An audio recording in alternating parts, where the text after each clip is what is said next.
Quelque chose d'énorme vient d'exploser en Russie. On répète souvent cela, preuve de l'intensité croissante de la campagne à longue portée de l'Ukraine. Mais cette frappe était différente. La plus grande raffinerie de pétrole de Russie vient d'être anéantie, avec des répercussions non seulement sur la crise du carburant que la Russie subit déjà, mais aussi sur de nombreuses autres raffineries du pays. La frappe ukrainienne était parfaite. Un trajet de 2500 km a abouti à une frappe de précision qui a détruit une raffinerie. Et si tout cela n'était pas déjà assez humiliant, la Russie a envoyé son meilleur avion de chasse dans la mêlée, et il n'a absolument rien accompli en essayant d'arrêter les drones ukrainiens.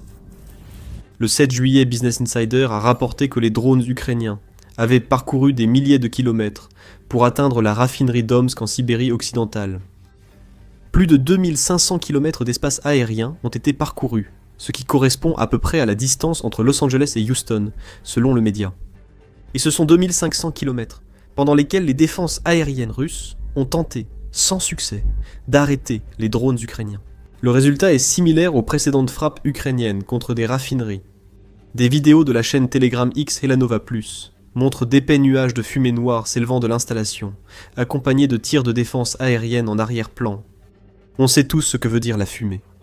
Un incendie touche actuellement la raffinerie d'Omsk suite à des frappes directes de drones ukrainiens sur une installation que la Russie pensait hors de danger. Tout cela a changé. L'Ukraine dispose maintenant de drones battant des records. Les autorités d'Omsk essaient de garder le silence. Le gouverneur de la région, Vitaly Kotsenko, a seulement confirmé que des drones ukrainiens avaient attaqué l'installation, mais il n'a rien dit à propos des incendies. Il a précisé qu'il n'y avait eu aucune victime, ce qui montre surtout la précision des drones ukrainiens. Pas une bonne nouvelle pour la Russie. Kotsenko a aussi demandé aux habitants de ne pas s'approcher des débris de drones abattus, reprenant l'excuse russe disant que les dégâts aux raffineries ne viennent pas des drones ukrainiens. Les défenses aériennes russes abattent tout, et par hasard, les débris touchent exactement ce que l'Ukraine vise. Tout cela n'est qu'une grande coïncidence. Pour la raffinerie d'Omsk, les débris du drone ukrainien ont été encore plus précis que d'habitude. Au lieu de viser de grandes cibles comme des unités de stockage de pétrole, l'Ukraine a un objectif très précis. L'unité principale de raffinage du pétrole Elu AVT-11 à la raffinerie d'Omsk, qui a une capacité de conception de plus de 8,4 millions de tonnes métriques de pétrole brut par an, était la cible principale. Détruisez cette unité de raffinage et il ne sera même plus nécessaire d'incendier le reste d'Omsk. Elle ne pourra tout simplement pas fonctionner à pleine capacité, car l'une de ses machines les plus vitales sera réduite à une épave en flammes. Or, cette unité est justement celle que les débris de drones les plus précis au monde ont atteinte. On plaisante. En réalité, les défenses aériennes russes ont échoué. Les drones ukrainiens ont percé à Omsk, et la raffinerie vient de perdre l'équipement le plus précieux de toute l'installation. Ce résultat est remarquable. Mais ce n'est pas seulement le type d'unité visée par l'Ukraine qui rend cette attaque unique. Il y a deux autres raisons pour lesquelles l'Ukraine va célébrer, et les proches de Poutine vont pleurer à cause de ce que l'Ukraine vient de faire, et l'une de ces raisons bat un record. Mais nous y reviendrons. La raffinerie d'Omsk compte parmi les plus importantes de Russie.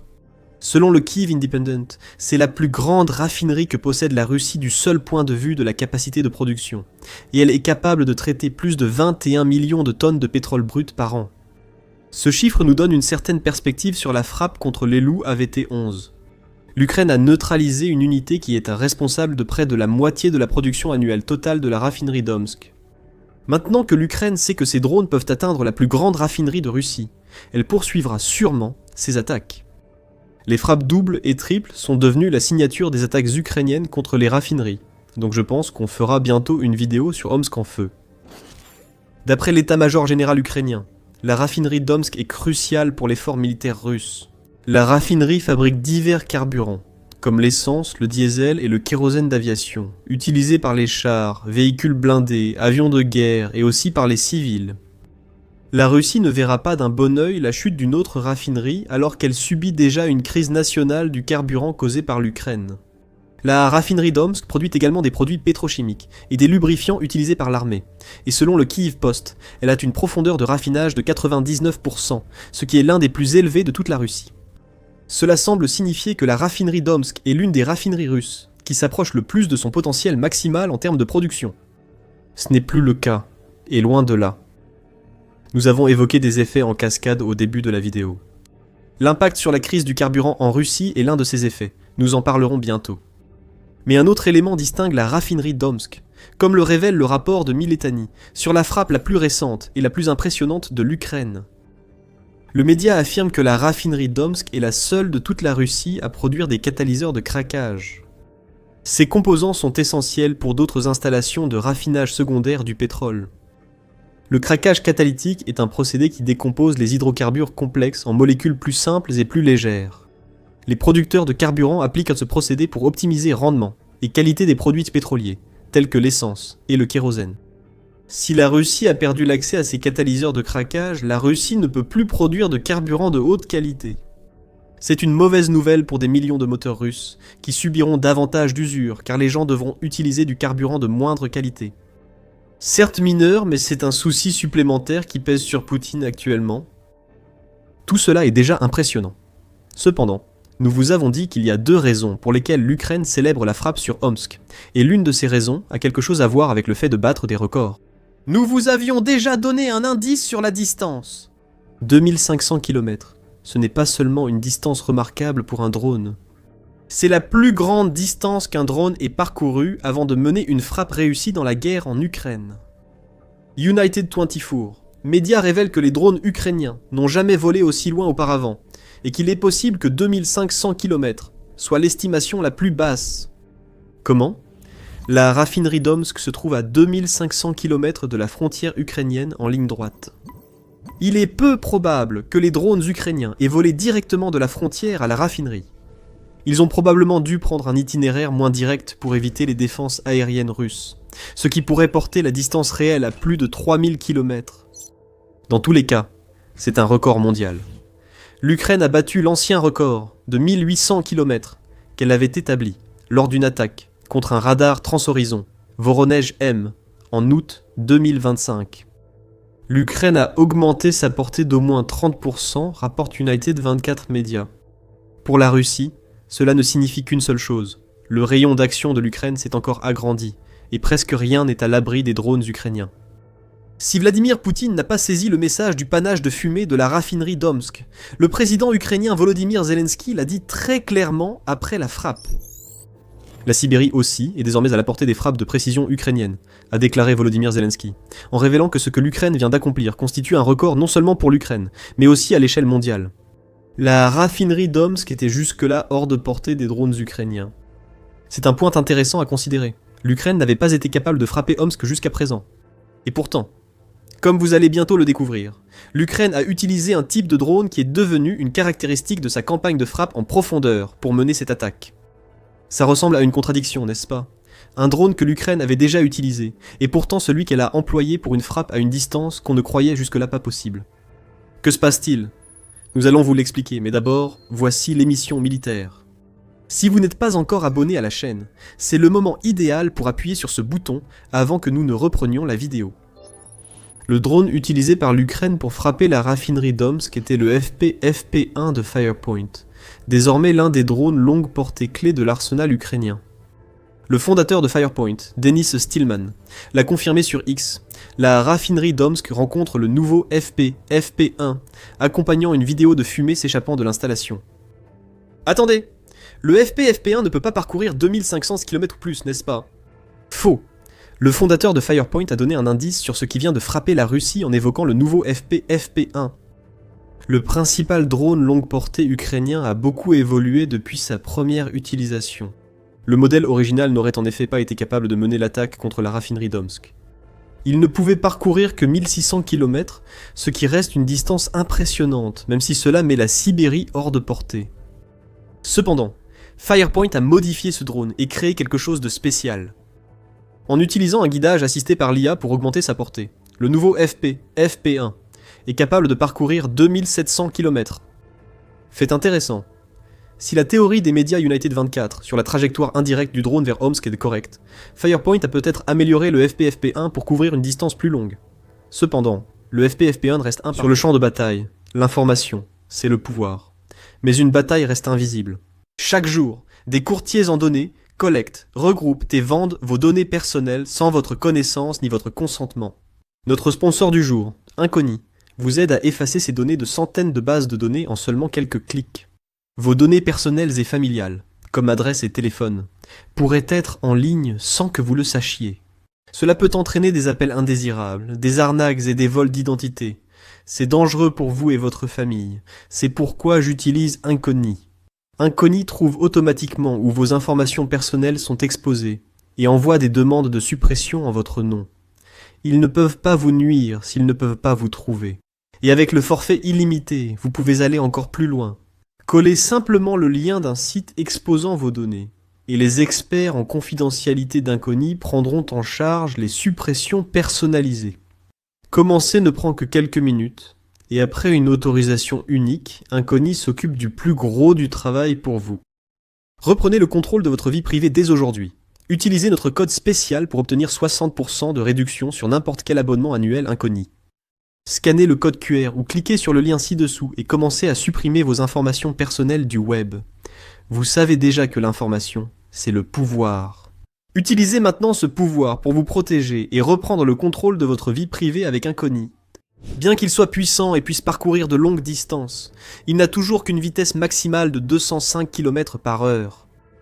C'est assez lent pour que les défenses aériennes qui détectent le drone puissent le détruire, mais elles ont échoué. C'est assez lent pour que la Russie déploie un de ses chasseurs les plus avancés contre le FPFP-1, ce qu'elle a fait à Omsk. La Russie a envoyé le Su-57 ultra moderne et supposé de 5e génération, pour s'attaquer aux FP-1 que l'Ukraine a envoyés vers la plus grande raffinerie du territoire russe. Il ne pouvait y avoir qu'un seul vainqueur dans ce combat entre le Su-57 et le FP-1. Le FP-1 attendait. Quoi ? Dans une humiliation encore plus grande que celle causée par le fait que les drones ukrainiens pouvaient parcourir plus de 2500 km. La Russie a d'abord déployé ce qui est censé être son meilleur avion de chasse pour traiter le problème des drones, pour finalement voir cet avion échouer, à empêcher l'attaque ukrainienne sur la raffinerie d'Omsk. Le Su-57 présenté comme un appareil surpuissant capable de neutraliser un drone en quelques secondes, ce prétendu chasseur de 5e génération n'a pourtant pas réussi à accomplir cette tâche élémentaire dont la Russie avait besoin. Cette révélation provient de Militarny, qui rapporte qu'un Su-57 a été aperçu dans le ciel d'Omsk lors de l'attaque de la raffinerie par l'Ukraine. Ce n'est pas une supposition. Des images montrent l'avion en vol, suggérant que la Russie a tenté d'utiliser son chasseur de 5e génération contre les drones ukrainiens. Il n'y a aucune confirmation quant à savoir si le Su-57 a réussi à abattre quoi que ce soit. Il a peut-être abattu un ou deux FP1, mais il n'a pas stoppé le drone qui a touché Omsk. Pire encore pour la Russie. Ce déploiement du Su-57 impliquait également l'utilisation par la Russie d'un avion de détection et de contrôle avancé A-50U, qui aurait dû fournir toutes les données dont le pilote du Su-57 avait besoin pour abattre les drones ukrainiens. Pourtant, le Su-57 a échoué. 2 des avions russes les plus avancés n'ont pas pu arrêter les drones ukrainiens, bien plus lents. Les images du déploiement du Su-57 suggèrent que sa présence dans le ciel au-dessus d'Omsk n'était pas une simple coïncidence. Le Su-57 est conçu pour loger ses armes dans des soutes internes, réduisant ainsi sa signature radar. Cependant, le Su-57 aperçu à Omsk était équipé de points d'emport externes, pour des armes pouvant être tirées rapidement sur tout drone repéré. En particulier, le Su-57 dispose de missiles R-74M2, qui sont des armes guidées RR largement suffisantes pour abattre des FP1. Rien de tout cela n'a suffi, et cela nous montre que le Su-57 est loin d'être à la hauteur de sa réputation, même s'il aurait soi-disant été modifié pour que la Russie puisse l'utiliser pour la détection et l'élimination de drones. Vladimir Poutine baisserait la tête de honte en ce moment, s'il était capable d'éprouver de la honte, car il a présenté le Su-57 comme le meilleur avion de chasse du monde. C'est notre meilleur avion. Pas seulement le nôtre, le meilleur du monde, par toutes ses caractéristiques opérationnelles et par son armement. Aucun autre avion ne peut voler aussi bien que le nôtre, a déclaré Vladimir Poutine en 2019. Apparemment, un FP1 vole mieux. Il peut au moins voler suffisamment bien pour éviter le soi-disant meilleur avion du monde selon la Russie. Quelque chose nous dit que tout a un peu mal tourné pour le Su-57. Ce chasseur s'est déjà révélé bien, en deçà des véritables normes des avions de chasse de 5e génération. Ces moteurs ne sont que des versions améliorées de ceux du Su-27, souligne The New Voice of Ukraine. Cela affecte la furtivité de l'avion, car le moteur n'a pas de tuyère limitant la chaleur, donnant une signature radar plus forte que les chasseurs occidentaux de 5e génération. Au mieux, le Su-57 est un chasseur de 4e génération un peu plus avancé. Au pire, nous venons de le voir. Le meilleur avion de chasse russe ne peut stopper un FP-1. Donc la Russie a un problème avec ses Su-57. Le vrai problème est ce que l'Ukraine vient de frapper. Omsk est encore une autre raffinerie de pétrole qui a, au minimum, vu sa capacité sévèrement réduite. Et ce que cette frappe nous montre, au-delà de la portée remarquable des derniers drones ukrainiens, c'est que la campagne contre le pétrole russe, menée depuis bien plus d'1 an maintenant, ne fait que s'intensifier. Selon Business Insider, l'Ukraine rapporte avoir mené plus de 50 attaques contre l'infrastructure pétrolière de la Russie depuis mars. Ces attaques ont touché environ 42% de la capacité totale de raffinage de la Russie, et cela a un effet évident sur la production. Il y a maintenant un rationnement du carburant dans toute la Russie, et la production nationale d'essence a chuté de 17% pour atteindre 850 000 barils par jour. Cela peut sembler beaucoup, jusqu'à ce que l'on réalise que la demande intérieure de la Russie en essence pendant l'été atteint 110 000 tonnes par jour. Il y a un déficit quotidien de 25 000 tonnes, et tout cela est dû aux frappes ukrainiennes contre les raffineries. Le Financial Times donne encore plus de chiffres.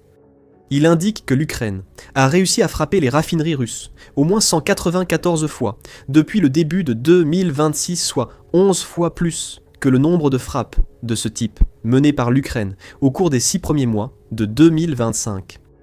La Russie affirme avoir intercepté 63 933 drones ukrainiens sur son territoire au cours du premier semestre de l'année, dont un record de 17 832 interceptions rien qu'en juin. La Russie compte comme interception tous les drones lancés par l'Ukraine. Même si beaucoup passent, elle affirme malgré tout les avoir interceptés. Nous assistons à une campagne de frappe en profondeur si intense qu'elle paralyse la Russie de l'intérieur. Les pénuries de carburant dont nous avons parlé sont généralisées. CNN affirme qu'elle touche les 11 fuseaux horaires de la Russie, car presque chacune des 83 régions russes est confrontée à des pénuries. La Russie devient désespérée alors que les fils aux stations-service deviennent ingérables. L'un des plus grands producteurs de carburant au monde, confronté à de nombreuses raffineries en feu, doit importer de toutes les sources disponibles. Le porte-parole du Kremlin, Dmitri Peskov, a confirmé cette approche en déclarant lors d'un appel avec des journalistes « Si des accords à des prix acceptables sont possibles, les importations se feront ». Tout cela se produit alors que la Russie a interdit les exportations d'essence et de carburant d'aviation et semble prête à faire de même pour le diesel.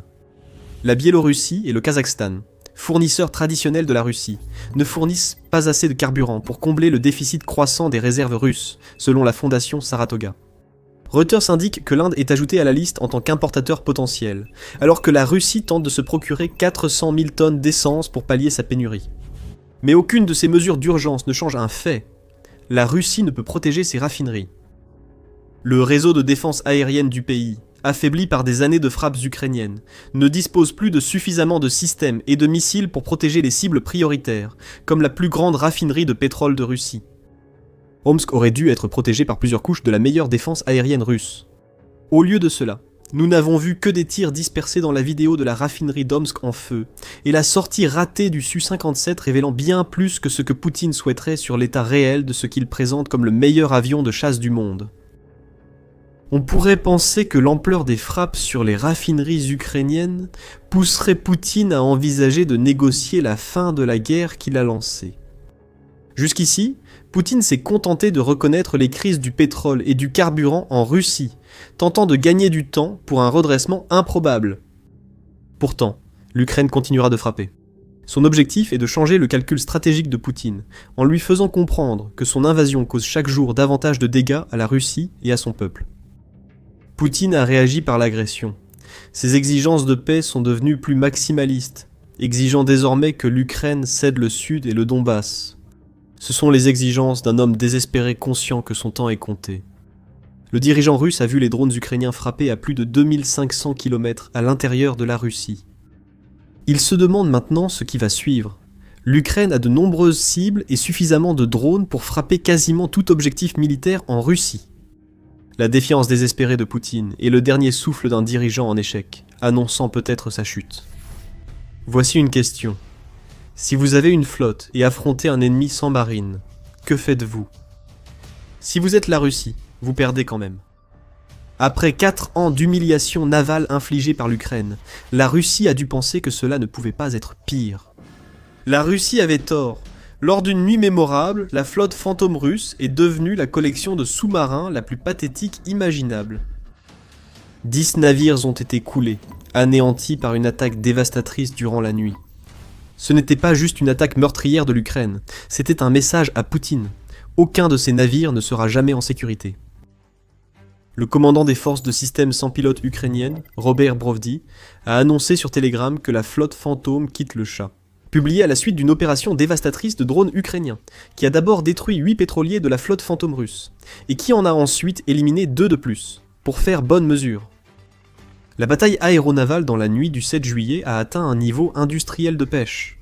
Un groupe de 8 pétroliers transportant du carburant, un cargo de marchandises sèches et un ferry, a révélé Brovdi, ajoutant « Les réservoirs de carburant sont gravement endommagés, ils brûlent.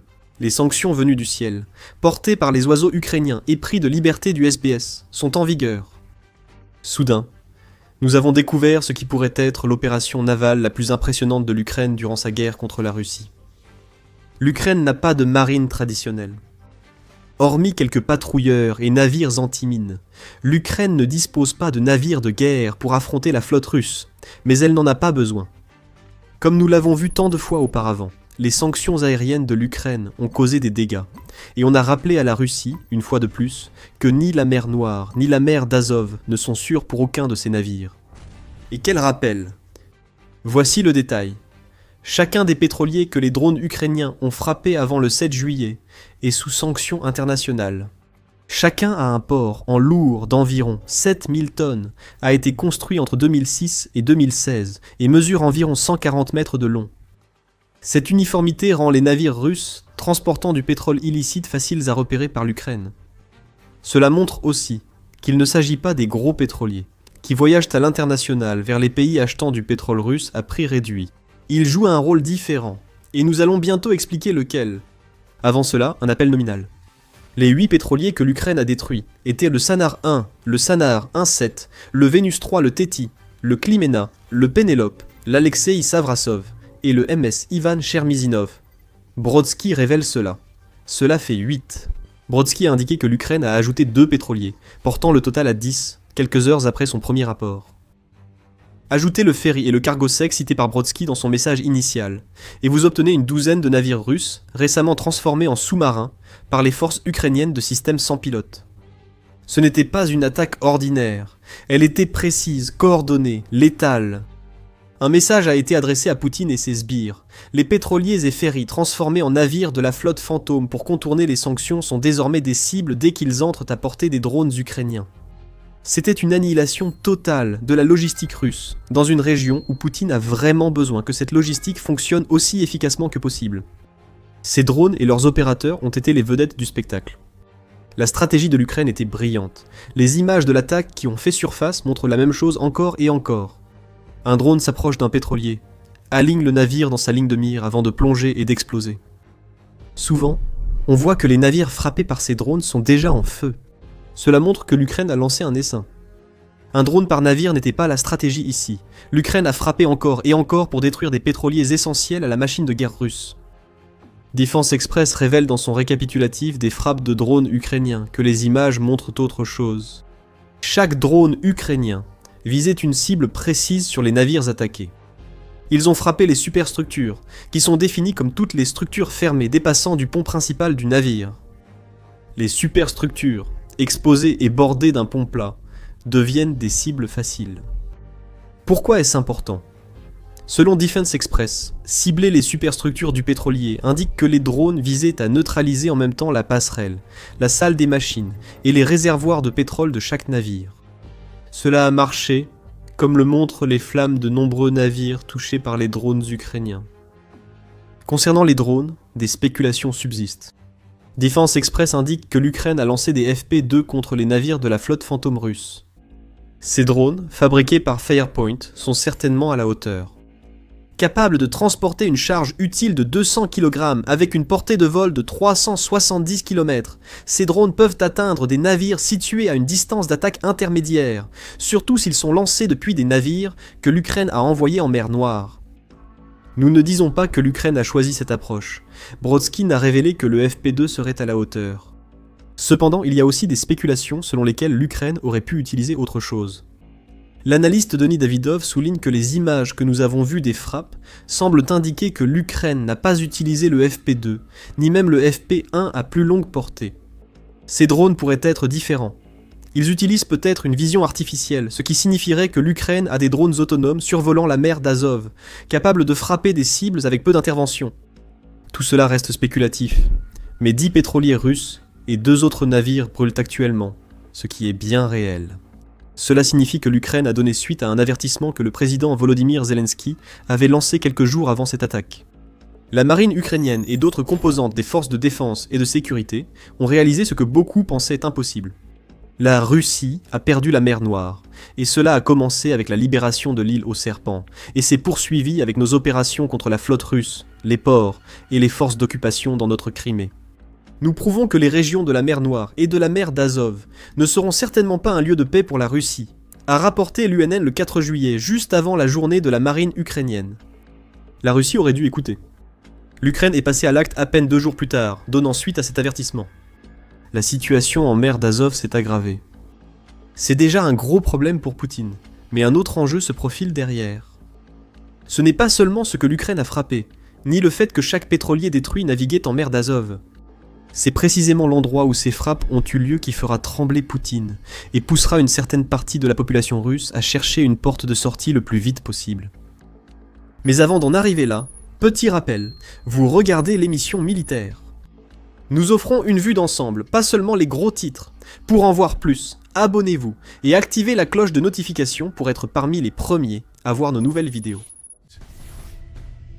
Les frappes ukrainiennes ayant coulé des navires se sont produites en mer d'Azov, sans annonce officielle de leur emplacement exact. Nous n'avons pas besoin que cette information vienne d'Ukraine. Ce qui importe plus que tout concernant l'attaque dévastatrice de l'Ukraine, c'est que chacun des pétroliers touchés a été frappé à environ 15 km au nord-est de la ville occupée de Kerch, en Crimée, et à environ 4 km du cap Krony, qui se trouve juste au large des côtes de la Crimée occupée.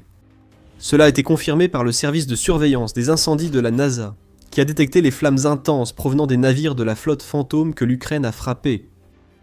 Défense Express cite en preuve des photos satellites de l'Agence spatiale européenne, datées du 6 juillet, montrant une forte concentration de navires dans cette zone. Aucun navire n'apparaissait sur les services de suivi, signe que leur transpondeur était éteint. Ce sont des navires de la flotte de l'ombre, s'il en est, et leur emplacement est important pour une raison simple. Ils étaient tous dans un rayon de 20 km, près du pont de Kerch, seule voie terrestre permettant aux occupants russes d'entrer en Crimée et d'en sortir. L'Ukraine vient de lancer un avertissement aux occupants de Crimée. Il est temps de quitter la péninsule annexée illégalement. L'Ukraine montre à ses occupants qu'elle peut frapper le pont de Kerch aussi aisément qu'elle peut détruire les cibles situées à quelques kilomètres de ce pont. Aujourd'hui, ce sont les navires de la flotte fantôme. Demain, peut-être le pont lui-même. Et si ce pont s'effondre, les centaines de milliers d'occupants qui ont fait de la Crimée leur foyer depuis 2014 ne pourront pas quitter la péninsule. Ils seront piégés, et l'Ukraine transformera leur vie en enfer. C'est le deuxième avertissement de l'Ukraine dans la région de Kerch en quelques semaines. Le 21 juin, l'Ukraine a révélé qu'elle avait détruit des cibles des 2 côtés du pont de Kerch, ainsi que plusieurs ferries dans les eaux autour de ce pont que la Russie utilisait pour transporter des fournitures vers la Crimée. Au-delà des ferries, l'Ukraine a frappé des terminaux de transit de carburant et des infrastructures portuaires des 2 côtés du pont, envoyant le même message. Le pont lui-même pourrait être touché à tout moment, comme cela a été le cas le 7 juillet des Lodpotela. Les défenses aériennes russes n'ont pas pu arrêter cette attaque.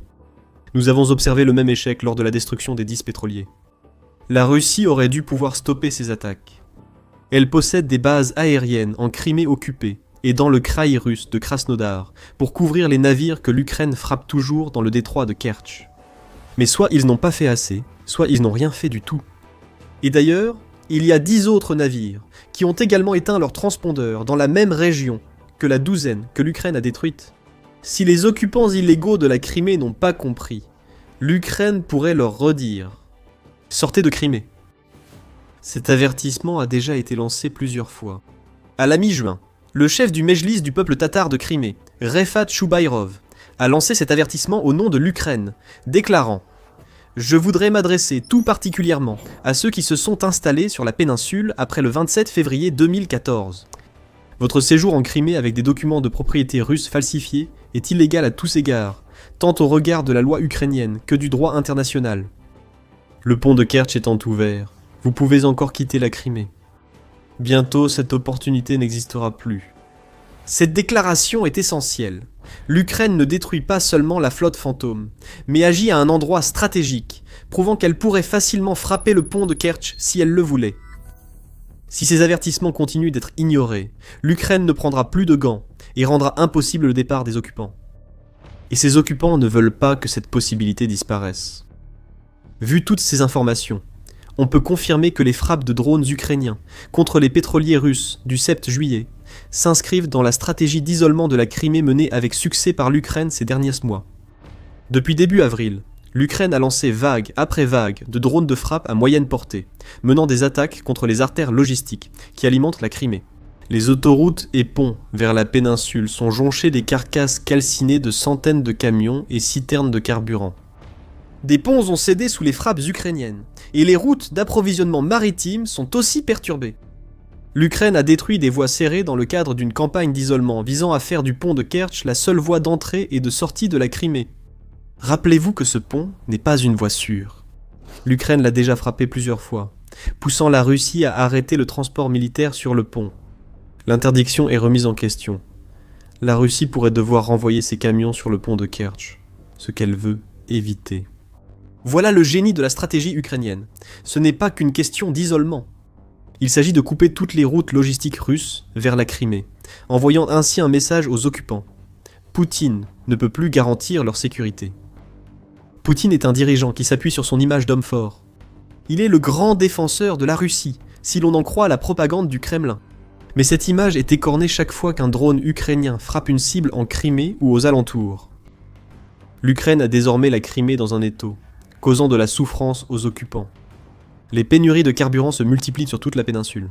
Beaucoup de stations-service manquent de carburant, ou le réservent à l'armée et au secours, empêchant habitants et touristes de circuler en Crimée. Des générateurs électriques sont hors service en Crimée, poussant les gouverneurs à déclarer l'état d'urgence. Même la nourriture pose problème. L'Ukraine indique que de nombreux magasins alimentaires en Crimée manquent de produits essentiels à cause de son blocus logistique. Donc, lorsque nous regardons les frappes dévastatrices de l'Ukraine du 7 juillet contre les navires, nous ne voyons pas seulement un coup dévastateur porté à la flotte. Fantôme russe, nous voyons une escalade d'une stratégie déjà engagée, accompagnée d'un avertissement sur le pont de Kertch. Ces petits navires livraient sans doute du carburant à la Crimée, mais ce ne sera plus le cas. Ils sont en feu. Et comme pour enfoncer le clou, les pétroliers et cargos touchés en mer d'Azov ne sont pas les seules cibles que l'Ukraine a frappées. Le 6 juillet, le Moscow Times a rapporté qu'une attaque nocturne en Crimée avait causé des coupures de courant régionales, les autorités tentant de réacheminer l'électricité après la destruction de plusieurs sous-stations. C'est une destruction sans fin. La situation empire à mesure que les défenses de la Crimée s'effondrent et que les drones ukrainiens se renforcent. Nous ne pouvons également ignorer que les frappes ukrainiennes du 7 juillet ont porté un coup massif à la flotte fantôme russe. Cette flotte est un grave problème pour l'Ukraine. Créée par la Russie pour contourner les sanctions, cette flotte de vieux pétroliers tente de rester discrète, permettant à la Russie de vendre son pétrole malgré les sanctions. Nous avons signalé que les navires touchés par l'Ukraine avaient tous leurs transpondeurs éteints. Ceci n'est qu'un des nombreux stratagèmes, comme naviguer sous d'autres pavillons, utilisés par la flotte fantôme pour agir selon les attentes de Vladimir Poutine. Et ces stratagèmes fonctionnent. Selon le Centre d'études stratégiques et internationales, la flotte fantôme comptait au moins 591 navires, y compris des navires de soutien, à la fin de 2025, et elle générait entre 87 et 100 milliards de dollars de revenus par an pour la Russie. Cette flotte est la bouée de sauvetage de la Russie en temps de guerre. C'est pourquoi l'Ukraine considère les frappes du 7 juillet comme totalement légitimes. Le vice-premier ministre ukrainien, Oleksiy Kouleba, a défendu cette position dans une lettre à l'Organisation maritime internationale, après une accusation russe selon laquelle l'Ukraine menait des attaques terroristes contre la navigation commerciale russe. La flotte fantôme est essentielle à la génération de revenus budgétaires pour la Fédération de Russie et à la poursuite de son effort de guerre, soutien Kouleba, ce qui fait de chaque navire sanctionné frappé par l'Ukraine une cible légitime. En plus de cela, Poutine est mal placé pour parler du transport maritime commercial. La Russie a déjà attaqué 59 navires marchands ukrainiens légitimes, donc Poutine devrait se taire au sujet de l'Ukraine, qui détruit des navires sanctionnés servant l'effort de guerre russe. La frappe ukrainienne du 7 juillet va-t-elle réellement affaiblir la flotte fantôme ? Non. Elle visait peut-être davantage à lancer un avertissement concernant la Crimée qu'à essayer de faire perdre des milliards de dollars à la Russie en vente de pétrole. Les pétroliers que l'Ukraine a frappés étaient de taille relativement modeste, mais ils auraient tout de même pu servir à transférer du pétrole de la mer Noire et de la mer d'Azov vers des ports situés en dehors de la région de Crimée, où ce pétrole aurait pu être transféré sur des navires plus grands. Il y a donc un impact sur la flotte fantôme. L'essentiel ici, c'est que l'Ukraine a porté un nouveau coup au carburant russe. C'est tout l'objectif de l'Ukraine. Faire en sorte que toute tentative de la Russie de transporter du pétrole ou du carburant soit un énorme risque, peu importe la destination de ces produits. En combinant ces frappes contre les navires et les attaques ukrainiennes sur le raffinage du pétrole russe, une stratégie de destruction des capacités pétrolières s'est imposée en 2021. À la mi-année, l'Ukraine avait déjà mené près de 200 frappes contre les raffineries russes. La plus impressionnante de ces frappes a eu lieu juste un jour avant l'attaque contre les navires en mer d'Azov, lorsque les drones ukrainiens ont parcouru jusqu'à 3000 km lors d'une attaque record contre la raffinerie d'Omsk en Sibérie. Il s'agit d'une campagne à multiples facettes contre le pétrole et le carburant russe, et les pénuries en Crimée nous montrent que cela fonctionne. Poutine prend littéralement la fuite effrayée. Peu avant l'incendie d'une douzaine de navires russes en mer d'Azov, on a appris que le super yacht de plusieurs millions de dollars de Poutine avait fui vers l'Arctique, équipé de filets anti-drones dans une tentative désespérée d'arrêter précisément ces armes ayant coulé de nombreux pétroliers russes. Si cela ne résume pas le grand protecteur de la Russie, rien ne le fera. Alors que la Crimée fait face à la plus grande menace depuis que la Russie a illégalement annexé la péninsule en 2014, Poutine se préoccupe bien plus de la possibilité que l'Ukraine cible son yacht luxueux. Ce navire de plaisance est actuellement escorté par un destroyer russe, ainsi qu'un navire de sauvetage et de patrouille, rapporte le Télégraphe. On peut se demander pourquoi les pétroliers en mer d'Azov n'étaient pas aussi protégés, mais nous savons déjà pourquoi. L'Ukraine a rendu la flotte de la mer Noire inutile, ce qui est l'une des raisons pour lesquelles l'attaque du 7 juillet a été possible en premier lieu.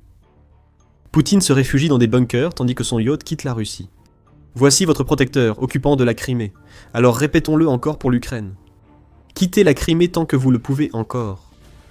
Certains occupants ont déjà saisi le message et le prennent très au sérieux. Attendez, avons-nous dit certains? Disons plutôt des milliers. C'est le nombre d'occupants aperçus tentant de fuir la Crimée par ce pont même, que l'Ukraine a transformé en unique voie d'entrée et de sortie de la péninsule. Nous sommes plongés depuis un mois dans la crise du carburant en Russie, et les choses commencent à devenir incontrôlables. Ce qui a commencé comme des pénuries en Crimée s'est étendu à presque toutes les 83 régions de la Russie. Ces régions sont à genoux. Les pompes sont à sec, les gens sont furieux. Et la campagne incessante de l'Ukraine contre le pétrole russe est maintenant si massive qu'elle déclenche des violences partout en Russie. Mais ce n'est pas tout. La Russie est à court de carburant, mais les fabricants de toilettes portables semblent prêts à faire fortune. Restez avec nous, nous allons vous expliquer pourquoi. Mais d'abord, la grande nouvelle. Un article du 6 juillet de CNN décrit la situation actuelle partout en Russie. Presque toutes les 83 régions de la Russie sont désormais frappées par des pénuries d'essence, ou, au minimum, signalent des perturbations dans l'approvisionnement en carburant, au milieu d'une campagne ukrainienne dévastatrice contre les raffineries de pétrole russes. Ces raffineries sont responsables de la transformation du pétrole brut en essence, en diesel, en carburant d'aviation, et bien plus encore, et l'Ukraine ne cesse tout simplement pas de les frapper. Rien qu'en juin, l'Ukraine a mené 11 frappes de longue portée contre les raffineries russes, avec des drones parcourant jusqu'à 2000 km à l'intérieur de la Russie, laissant du carburant brûlé et des équipements essentiels de raffinage détruits. Ce mois meurtrier s'ajoute à une année de frappes continues, et la Russie commence à en ressentir la douleur. Initialement, une pénurie en Crimée, causée par des frappes sur les raffineries, ainsi que par une campagne de blocus logistique au cours de laquelle l'Ukraine détruit des camions-citernes par centaines dans les territoires occupés. La situation est devenue une crise nationale pour la Russie. Des états d'urgence ont été déclarés. Des interdictions de carburant, sauf pour le personnel militaire et les services d'urgence, sont appliquées dans certaines régions. À travers les 11 fuseaux horaires de la Russie, il n'y a personne qui soit totalement épargné par la pénurie de la seule chose dont la Russie dépend pour poursuivre sa guerre. L'ampleur même de ce problème est une catastrophe pour la Russie. Cela entraîne de nombreux problèmes, au-delà du fait que les Russes ne peuvent pas faire le plein. CNN a tiré ses conclusions d'une analyse des déclarations des maires et gouverneurs régionaux, ainsi que d'un examen des informations relayées par les médias. Le média rapporte que plus de 50 régions russes déclarent des problèmes d'approvisionnement en carburant. Comment CNN a-t-elle atteint près de 83 ? Il y a des rapports non officiels, provenant des autres régions, indiquant que les pénuries les touchent également. Seuls les maires et gouverneurs tentent de garder cela secret. Typiquement russe. Faire comme s'il n'y avait pas de problème, alors que les fils s'allongent et que la crise s'aggrave. La Russie fonctionne à vide en ce moment, et le problème ne fait qu'empirer avec le temps, à mesure que de plus en plus de drones ukrainiens atteignent leur cible. Selon la fondation Saratoga, l'état-major général de l'Ukraine a rapporté début juillet que sa campagne ininterrompue de drones a mis hors service 42% de la capacité de raffinage de la Russie. Cela a coûté à la Russie 13,5 milliards de dollars de pertes depuis août 2025 selon le média. Ces pertes étant probablement liées au fait que la Russie ne peut pas exporter de produits pétroliers, parce qu'ils brûlent dans les raffineries. Le Center for European Policy Analysis, ou CEPA, présente une situation un peu meilleure pour la Russie, bien qu'elle reste loin d'être satisfaisante. Il précise que la capacité de raffinage de la Russie a baissé de 28% par rapport aux années précédentes et continue de diminuer chaque mois. Fin mars, la Russie produisait environ 5,2 millions de barils de pétrole raffiné, selon le CEPA. En avril, ce chiffre avait chuté de 13%, avec 700 000 barils en moins par mois. Selon le CEPA, les raffineries russes ne produisent pas assez de carburant pour répondre à la demande. Cette demande atteint son pic en été, car la Russie a besoin de 110 000 tonnes d'essence par jour pour approvisionner sa population. La Russie n'en produit pas autant. Elle était bloquée à 85 000 tonnes, ce qui représente un déficit de 25 000 tonnes, qui explique en grande partie la crise qui se propage actuellement dans toute la Russie. La situation en Russie est si grave que Vladimir Poutine a dû reconnaître un problème, ce qu'il ne fait jamais. Fin juin, alors que les fils s'allongeaient aux stations-service, et que les Russes, dans toutes les régions du pays, voyaient leurs raffineries brûler, Vladimir Poutine a admis que le peuple russe pouvait rencontrer des problèmes. Vladimir Poutine a déclaré que les problèmes persistent pour les automobilistes et les entreprises. Il y a toujours des files d'attente aux stations-service, et il reste difficile de trouver le bon type d'essence. Le dirigeant russe est même allé jusqu'à admettre qu'il ne restait que quelques jours de réserve en Crimée et que les frappes de drones ukrainiens posaient évidemment des problèmes. Dans la plupart des pays, cette reconnaissance serait attendue. Les dirigeants doivent montrer leur volonté d'affronter les problèmes. Mais en Russie, où Poutine prospère en maintenant son peuple dans l'ignorance, le fait qu'il y ait la moindre reconnaissance d'un problème venant du plus haut sommet du Kremlin montre que la pénurie de carburant en Russie est loin d'être mineure. C'est une véritable crise. Même si Poutine dit que des solutions sont en préparation, il sait qu'il ne peut pas vraiment arrêter l'Ukraine maintenant. Mais attendez, vous vous demandez peut-être, n'y avait-il pas aussi une crise du carburant en Russie en 2025 ? La Russie s'en est remise, alors pourquoi la version 2026 serait-elle si grave ? Le simple fait qu'il y ait une version 2026 est déjà l'un des plus gros problèmes pour la Russie. L'événement de 2025 n'était pas isolé. L'Ukraine peut utiliser cette stratégie reproductible pour ramener la guerre que Poutine a lancée chez les Russes, sans recourir aux crimes de guerre contre les civils, comme les attaques de missiles et de drones visant des personnes plutôt que le pétrole. Le fait que cela se reproduise est un signe pour ceux qui sont en Russie, que Poutine a totalement échoué à résoudre les problèmes qui ont conduit à la crise de 2025 dès le départ. Grand protecteur ? Plutôt un incapable lamentable. Mais au-delà de ça, il y a de grandes différences entre la pénurie de carburant de 2025 et ce qui se passe en 2026.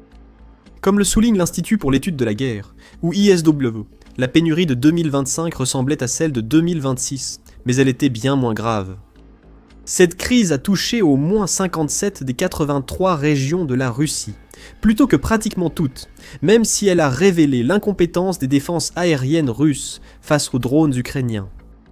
Ce que nous voyons ici C'est un schéma où Poutine sous-estime les capacités de l'Ukraine et surestime la capacité de la Russie à se défendre, ce qui fait de la crise de 2026 un exemple de l'ego surdimensionné du dirigeant russe qui finit par se retourner contre lui. Une autre différence entre 2025 et 2026 réside dans l'ampleur et la persistance de l'approche de l'Ukraine. Les deux se sont intensifiés cette année par rapport à l'année dernière. C'est pourquoi nous voyons la crise s'étendre plus largement que jamais auparavant. Sumir Italia, analyste principal de l'approvisionnement en raffinage et modélisation chez Kepler, a expliqué cette différence à CNN, ajoutant que la Russie rencontre des difficultés à réparer ses équipements de raffinerie. L'Ukraine est en train de gagner la course. Les drones frappent aussi fréquemment que la Russie ne peut réparer les équipements avant les frappes suivantes, créant un effet cumulatif où chaque attaque repose sur la précédente. Les sanctions compliquent l'accès de la Russie à des pièces essentielles, allongeant le temps de réparation du matériel de quelques jours à parfois plusieurs semaines ou mois. Tout cela se déroule selon le plan parfaitement élaboré de l'Ukraine. Frapper les raffineries prive la Russie de milliards de recettes fiscales qu'elle aurait utilisées pour la guerre. De plus, l'Ukraine teste la détermination des Russes à chaque attaque de raffinerie et aggravation des pénuries de carburant. Chaque restriction sur l'achat de carburant est comme une aiguille plantée dans le flanc du peuple russe. Quand les files d'attente s'allongent, l'anxiété monte. Attendre jusqu'à 18 heures pour du carburant, sans même pouvoir remplir son réservoir, suffirait à rendre n'importe qui irritable. Généralisez cela en Russie et vous obtenez une poudrière. Cette poudrière est déjà sur le point d'exploser. La violence éclate déjà partout en Russie, et les solutions que la Russie propose sont toutes un peu nulles, littéralement dans un cas. Avant d'approfondir, rappel, vous regardez The Military Show. Il y en a bien plus encore, alors assurez-vous de vous abonner et d'activer la cloche de notification si vous trouvez notre chaîne utile. Nous avons dit que les gens deviennent nerveux dans les stations-service russes. C'est peut-être un euphémisme. Des bagarres et des altercations éclatent partout en Russie, les civils craquant sous la pression ukrainienne aux stations-service. Medusa rapporte plusieurs de ces incidents. À Irkoutsk, le média évoque un homme nommé Vladimir Boutoev, qui s'est rendu à une station-service et s'est faufilé en tête de la file. Un policier à la station-service n'a rien laissé passer et a dégainé son arme.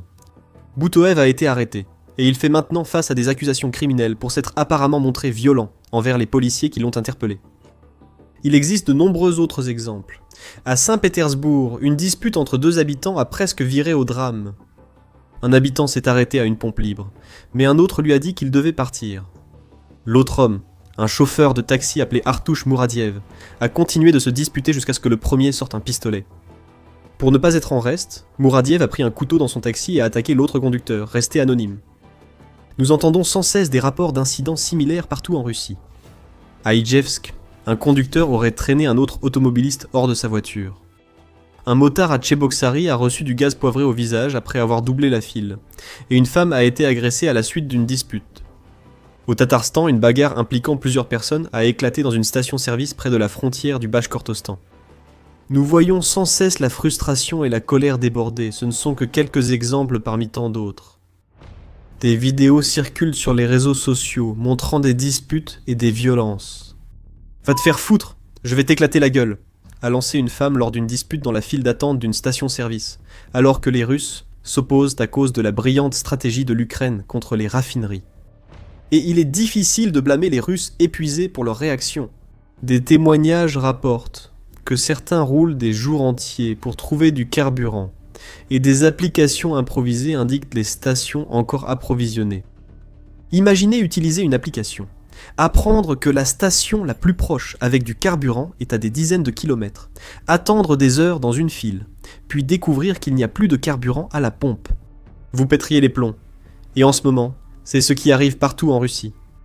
Cela, autant que l'argent, va inquiéter Poutine, car la colère de la population est généralement quelque chose que l'état policier qu'il a créé peut contrôler. Mais un problème aussi répandu n'est pas facile à étouffer, même si la Russie essaie. Plusieurs solutions sont mises en œuvre pour résoudre la crise du carburant en Russie, et certaines sont un peu plus originales que d'autres. Certaines des solutions sont exactement le genre de mesures auxquelles on pourrait s'attendre de la part de la Russie, face à une crise du carburant d'une telle ampleur. SIPA rapporte que la Russie a déjà commencé à vendre du carburant de qualité inférieure à ses automobilistes, une mesure qui avait déjà été prise en août 2025 au plus fort de la crise de cette année-là. Les raffineries peuvent désormais produire de l'essence Euro 3 et la vendre sous l'étiquette Euro 5. Ce carburant de qualité inférieure contient un taux de soufre 15 fois supérieur au niveau précédemment autorisé. Un carburant riche en soufre produit davantage de dioxyde de soufre, ce qui use les moteurs et favorise une pollution de l'air responsable des pluies acides. Excellente solution. Laissons les Russes abîmer des voitures déjà difficiles à faire rouler, puis augmentons le risque face aux pluies acides, détruisant forêts et réserves d'eau. D'autres solutions visent à garder autant de carburant produit par la Russie à l'intérieur du pays.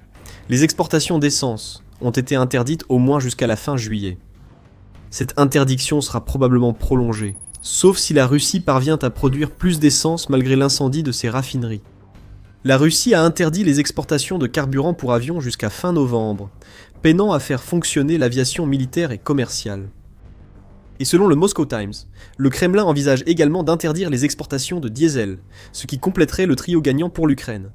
La Russie ne peut plus vendre aucun de ses principaux carburants. Ici, il s'agit d'un compromis. Les interdictions d'exportation maintiennent le carburant en Russie, pouvant réduire la pénurie. Mais cela signifie aussi que les producteurs ne peuvent plus vendre à l'étranger, privant la Russie de milliards de dollars de recettes fiscales sur des exportations qui ne peuvent plus avoir lieu. Aux grands mots, les grands remèdes. Nous savons tous que lorsque Poutine et ses acolytes sont désespérés, ils mentent toujours. La Pravda a indiqué le 30 juin que les prix du carburant en Russie sont désormais censurés. Ce qui signifie que parfois, les gens ne sauront pas combien ils vont payer pour leur carburant avant d'arriver à la pompe. Le Kremlin a interdit à Rosstat, l'agence statistique russe, de publier ses bulletins réguliers sur les prix de l'essence et du diesel. Ce bulletin contient les prix du carburant ventilé par qualité, par région et pour 1800 stations-service, réparties dans 280 villes. Du moins, c'était le cas. Maintenant, ce n'est plus le cas, car le Kremlin s'empresse de cacher l'inflation évidente qui touche les prix du carburant, puisque l'offre ne peut plus répondre à la demande. Autre point sensible pour le peuple russe. Attendre pendant des heures, se battre, puis découvrir que vous n'avez même pas assez de roubles pour acheter suffisamment de carburant pour rentrer chez vous. Si Poutine voulait redonner à la Russie la grandeur de l'Union soviétique en menant la guerre en Ukraine, sa méthode semble étrange. Cela montre que les options de la Russie face à sa crise du carburant diminuent. Toutes les solutions logiques ont déjà été mises en place, et les mensonges ont déjà commencé. Il ne reste donc que les solutions les plus étranges, et nous vous avons donné un indice sur ce qu'elles pourraient être au début de la vidéo. Vous vous rappelez ? On vous avait dit que les vendeurs de toilettes portables allaient s'enrichir avec la crise du carburant. Un post intéressant sur X nous donne un aperçu de ce que les Russes sont obligés de faire alors qu'ils passent des heures dans les files d'attente pour le carburant. Pris à Kerch, qui se trouve en Crimée, la photo montre une personne accroupie sur un talus au bord de la route. Je parie que vous devinez ce que fait cette personne. Elle se soulage après avoir attendu si longtemps que l'envie est devenue pressante. De Kerch au pont, les bords de route sont souillés d'urine et d'excréments, rapporte la publication sur X. Les médias de l'armée ukrainienne ont répondu que c'est normal pour les Russes. Vrai ou non, la photo révèle un problème. Lorsque des personnes attendent jusqu'à 18 heures dans les files pour du carburant, beaucoup de gens finiront forcément par faire leurs besoins au bord de la route. À Irkoutsk, dont vous vous souvenez peut-être comme du lieu de l'un des incidents violents que nous avons évoqués plus tôt, le maire local a trouvé une solution originale. Acheter des toilettes portables à installer dans les stations-service et au bord de la route pour les personnes contraintes de faire la queue. Les fabricants de toilettes portables seront ravis. Une manne inattendue s'annonce pour eux, car on imagine que cette solution au problème des files d'attente va se répandre dans d'autres régions russes. On parle de solution, mais ce n'en est pas vraiment une. Les toilettes portables symbolisent simplement que le Kremlin attend du peuple russe qu'il accepte qu'un pays réputé pour sa production de carburant n'ait plus de carburant. Cela mène à la suite des événements. L'Ukraine continuera de frapper raffineries et camions-citernes. Pourquoi arrêterait-elle ? L'impact touche toute la Russie, et l'Ukraine a une opportunité unique d'aggraver la crise du carburant pour accentuer la pression sur Poutine. Le succès attire davantage de succès, illustrant l'art de canaliser le peuple russe sans le tuer. Plus inquiétant pour Poutine, la colère grandit dans les stations-service. Il va observer cela, et nous verrons des milliers de personnes prêtes à exploser. Les nerfs sont à vif, la colère gronde, ce qui est dangereux pour un dirigeant autoritaire. Une révolte contre Poutine est-elle possible ? C'est difficile à dire, car Poutine réprime sévèrement les manifestations. Mais il est indéniable que tous les ingrédients d'un soulèvement sont réunis. Les sondages montrent l'insatisfaction du Russe moyen envers la direction de Poutine. CNN rapporte que seulement 27% des Russes pensent que l'économie du pays s'améliore. Cela nous indique qu'environ 3/4 des Russes font réellement attention et voient qu'ils sont dans un gouffre financier créé par Poutine. Selon le Moscow Times, le 3 juillet, le taux d'approbation de Poutine est passé de 70,4% à 66,9%, et le nombre de personnes déclarant activement désapprouver la façon dont Poutine a géré la présidence est monté à 21,3%. Tout autre dirigeant mondial rêverait de tels chiffres. Cependant, ces pourcentages proviennent de l'Institut de sondage Vetesium, géré par l'État, ce qui signifie qu'ils ont été autant manipulés que possible pour flatter l'ego de Poutine. En Russie, prison ou chute par la fenêtre attendent ceux qui critiquent leurs dirigeants. Le nombre de personnes prêtes à exprimer leur colère révèle les vrais sentiments des masses russes. La crise du carburant accentuera ce mécontentement. Poutine a récemment exigé que les fabricants russes produisent plus de systèmes de défense aérienne et de missiles pour contrer les drones ukrainiens. La Russie a besoin de ces défenses malgré les affirmations de Poutine selon lesquelles toutes les frappes ou qu'elles touchent notre infrastructure n'affectent absolument pas la situation sur le front, sur la ligne de contact. Donc la Russie échoue en Ukraine principalement à cause de l'incompétence de la direction de Poutine. Compris. Tout cela n'a bien sûr aucun sens, et il est stupéfiant que Poutine s'attende d'une manière ou d'une autre à ce que davantage de systèmes de défense aérienne soient produits dans un pays accablé par les sanctions, et qui, selon UKRA News, a atteint une impasse de production dans son secteur de la défense. Pourtant l'ordre a été donné. L'Ukraine s'en moque. Elle a pu frapper les raffineries en 2024 et 2025, alors que la Russie disposait de plus de défense aérienne. Elle les frappe encore plus fort en 2026 et elle les frappera encore plus fort au fil de l'année.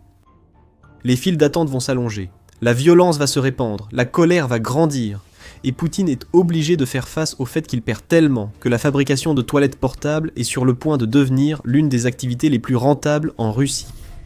Poutine pensait pouvoir terroriser l'Ukraine.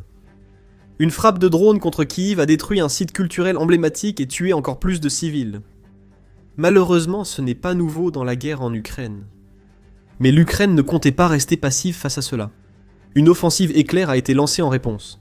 Instantanée, brutale, et s'étalant sur plusieurs jours. Les drones ukrainiens ont frappé en Russie, en Crimée et dans les territoires occupés. Poutine vise les civils, mais l'Ukraine cible des points stratégiques pour gagner la guerre, et son offensive éclair a embrasé la Russie. L'Ukraine a dû subir trop de frappes de drones et de missiles russes ces dernières semaines. Selon certains rapports, rien que pendant la semaine précédant le 3 juillet, la Russie a lancé 1371 missiles et drones sur l'Ukraine, ce qui en fait l'une des semaines de frappe les plus intenses jusqu'à présent. Cette offensive est survenue après quelques semaines, durant lesquelles la Russie avait légèrement ralenti, la rumeur étant qu'elle se réservait pour une semaine où elle lancerait une attaque beaucoup plus massive. Cette semaine est arrivée. Dans la nuit du 1er au 2 juillet, la Russie a frappé Kiev violemment. 496 drones à longue portée ont été lancés, ainsi que 74 missiles, et ils ont frappé 28 sites dans la capitale ukrainienne. L'attaque a été dévastatrice. Au moins 30 personnes ont été tuées, et plus de 90 ont été blessées. Cela a poussé Volodymyr Zelensky à renouveler ses appels aux alliés pour livrer les missiles patriotes promis, permettant à l'Ukraine d'intercepter les missiles russes. Zelensky a raison. Cette attaque du 1er juillet sur Kiev est survenue après une autre, 2 semaines auparavant, qui a été dévastatrice pour l'Ukraine. Le blitz sur Kiev et d'autres régions d'Ukraine a tué au moins 11 personnes, dont 4 rien qu'à la capitale ukrainienne. Mais il a également détruit un centre culturel, montrant le mépris total de Poutine pour ce pays qu'il continue de frapper par des attaques. La cathédrale de la Dormition du XIe siècle, qui fait partie de la lore des grottes de Kiev, a été prise pour cible.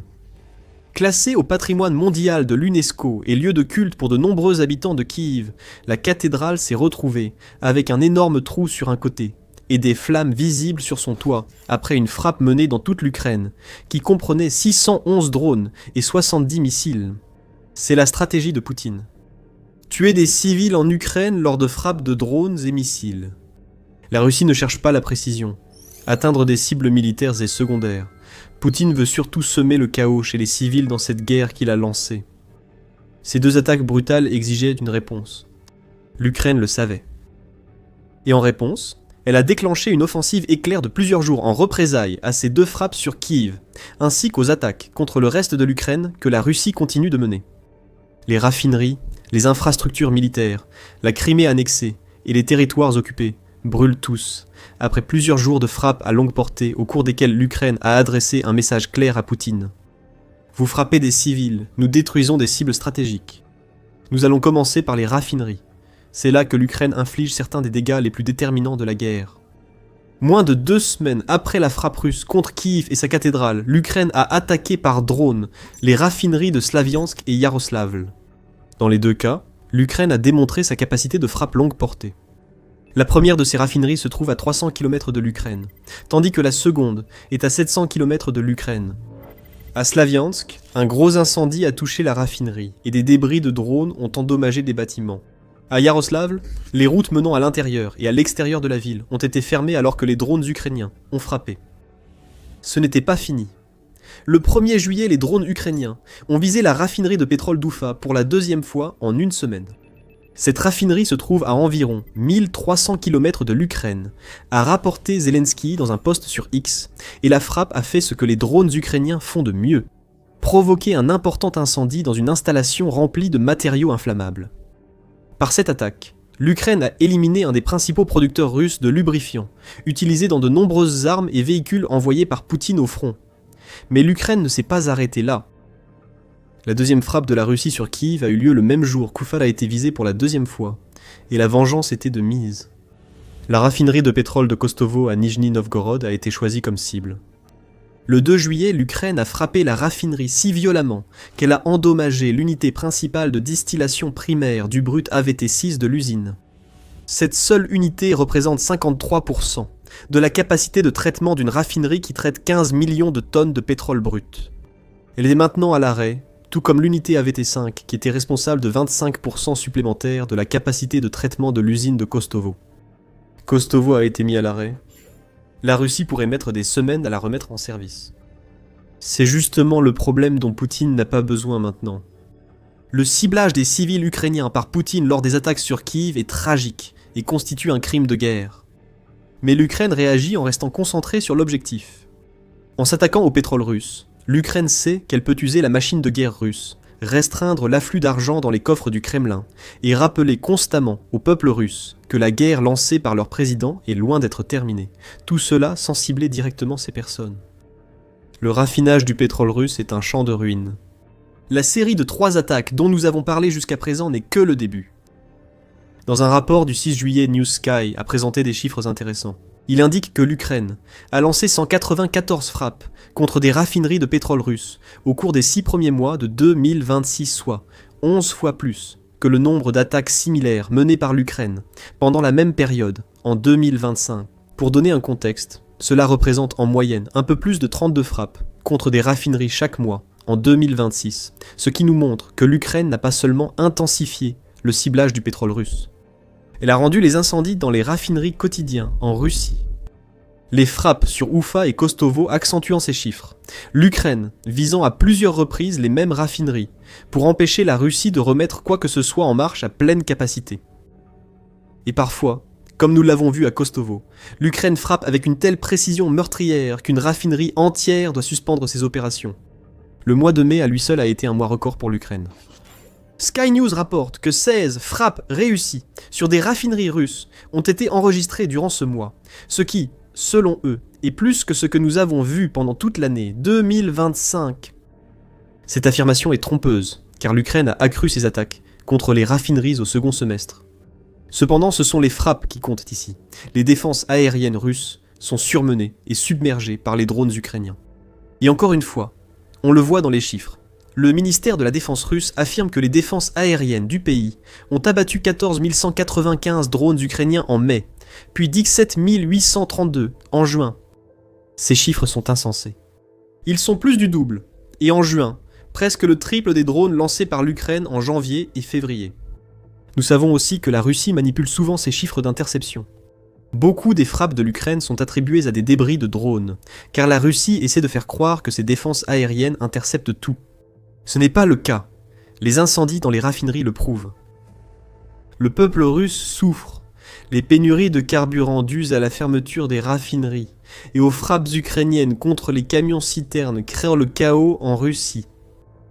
La pénurie est grave. Les médias United 24 indiquaient que des restrictions sur la vente d'essence existent déjà dans plus de 40 régions russes, et ce chiffre devrait encore croître avec la poursuite de la campagne ukrainienne contre les raffineries. Le raffinage du pétrole brut russe a chuté de 25% en juin par rapport au même mois en 2025, atteignant un niveau historiquement bas qui n'avait pas été vu depuis 2 décennies. La production d'essence a diminué de 17%. Un tiers du raffinage russe est désormais à l'arrêt à cause des drones ukrainiens, et les prix à la pompe en juin ont augmenté de 20% sur un an. C'est la riposte de l'Ukraine aux frappes de Poutine contre les civils.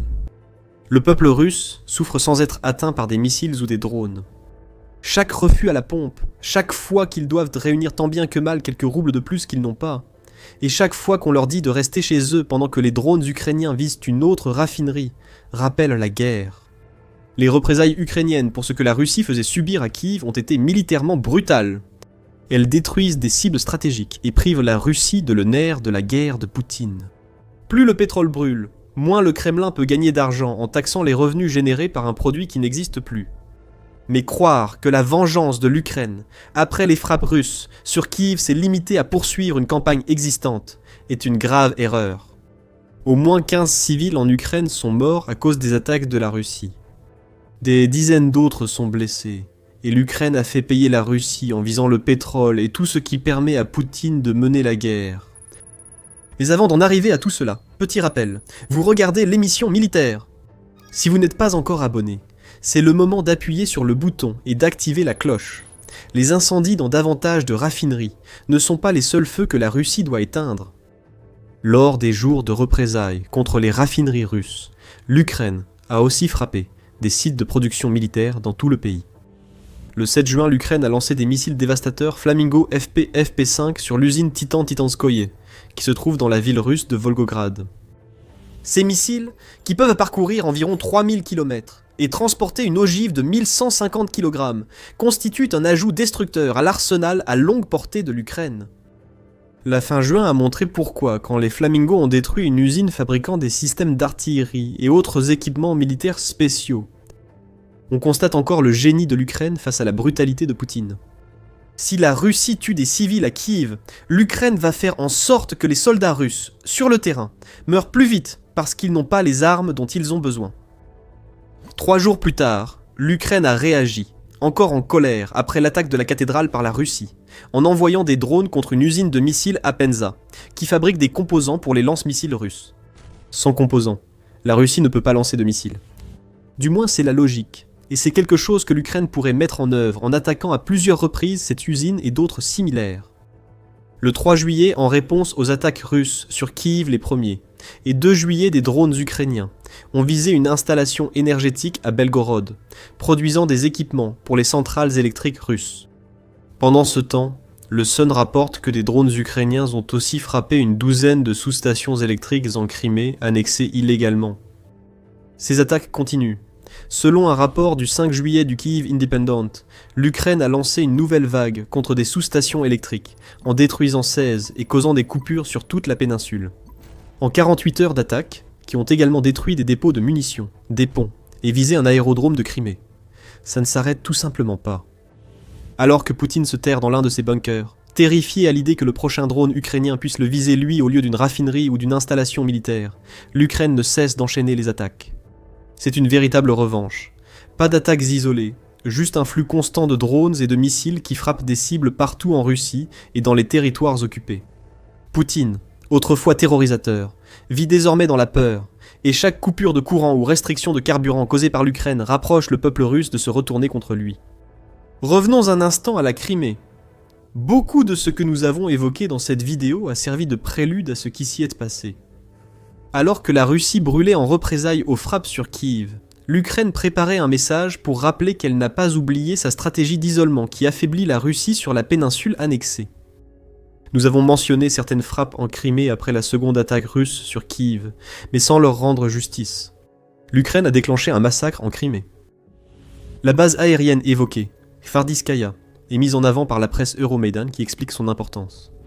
Selon le média, la base assure la logistique et la maintenance des unités d'aviation russes. Autrement dit, sans des bases opérationnelles comme celle-ci, les sorties de combat russes depuis la Crimée n'auraient pas lieu. Kvardiskaya n'est pas le seul aérodrome touché par l'Ukraine lors de ses attaques de représailles. La base de Belbek a aussi été attaquée le 25 juin, où l'Ukraine a réalisé un exploit particulier. Des drones ukrainiens ont directement touché un chasseur russe, MiG-29 sur la base, l'Ukraine n'ayant publié les images qu'après ses frappes de juillet sur la péninsule de Crimée. Ces images reflètent ce que nous avons déjà vu. La scène est vue depuis le drone qui s'approche. Le chasseur russe, exposé, apparaît à l'image. Puis tout devient noir. C'est le signe que les drones ukrainiens ont touché leur cible de plein fouet et ont explosé au contact du MiG-29. La Russie, une autre plateforme utilisée pour lancer des missiles et bombes planantes, vient d'être détruite. Quant au pont, les drones ukrainiens ont touché directement une paire de ponts dans l'oblast de Donetsk. L'un enjambait la rivière Kourski-Yelanchik près de Ouzonokovo, tandis que l'autre enjambait la rivière Kalmyk près de Staromorivka. Les deux servent à l'armée russe pour transporter soldats, munitions, armes et matériel. Quel lien avec la Crimée alors que les frappes étaient aussi éloignées? Il s'agit du programme ukrainien de blocus logistique. L'Ukraine isole la Crimée en détruisant les artères logistiques qui traversent les territoires occupés. Ces ponts auraient été utilisés par des camions en direction de la Crimée ou en repartant de là vers d'autres régions de l'Ukraine occupée. Maintenant, ils ont disparu, comme tant d'autres ponts auparavant. Ajoutez à cela les 16 sous-stations de Crimée que nous avons mentionnées, qui n'étaient que 16 des 37 installations énergétiques que l'Ukraine a frappées dans les régions occupées entre le 1er et le 5 juillet et les représailles pour Kiev étaient presque complètes. L'Ukraine vient d'ajouter la destruction d'un trio de dépôts de munitions à Donetsk, Luhansk et Kherson, comme la cerise explosive sur le gâteau d'une frappe de dimanche carrément enfoncée dans la gorge de Poutine. Nous assistons ici à l'expansion de la campagne d'isolement de la Crimée.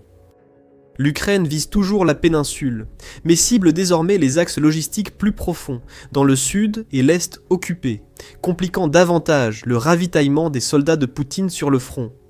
Encore une fois, c'est la manière qu'a l'Ukraine de se venger. La Russie frappe les civils, l'Ukraine détruit la machine de guerre russe. Nous voudrions vous dire que l'ampleur même des frappes de représailles de l'Ukraine est suffisante pour faire réfléchir à 2 fois le dirigeant russe, avant de lancer de nouvelles attaques contre Kiev. Mais Poutine est désespéré, ce qui le rend dangereux. Face à l'absence de progrès de ses troupes, la Russie ne dispose plus que de son stock d'armes à longue portée comme atout efficace. Le 6 juillet, la Russie a répliqué à la revanche ukrainienne par une nouvelle attaque sur Kiev. La deuxième frappe en seulement 4 jours a tué au moins 15 personnes, rapporte le Kyiv Independent. 5 des 15 victimes étaient des enfants, et ils sont morts à cause d'un déluge russe de 68 missiles et 351 drones. Zelensky a réitéré son appel. L'Ukraine a besoin de plus d'intercepteurs de missiles patriotes. Mais pour Poutine, ce n'est pas la démonstration de force russe qu'il imagine, c'est du désespoir.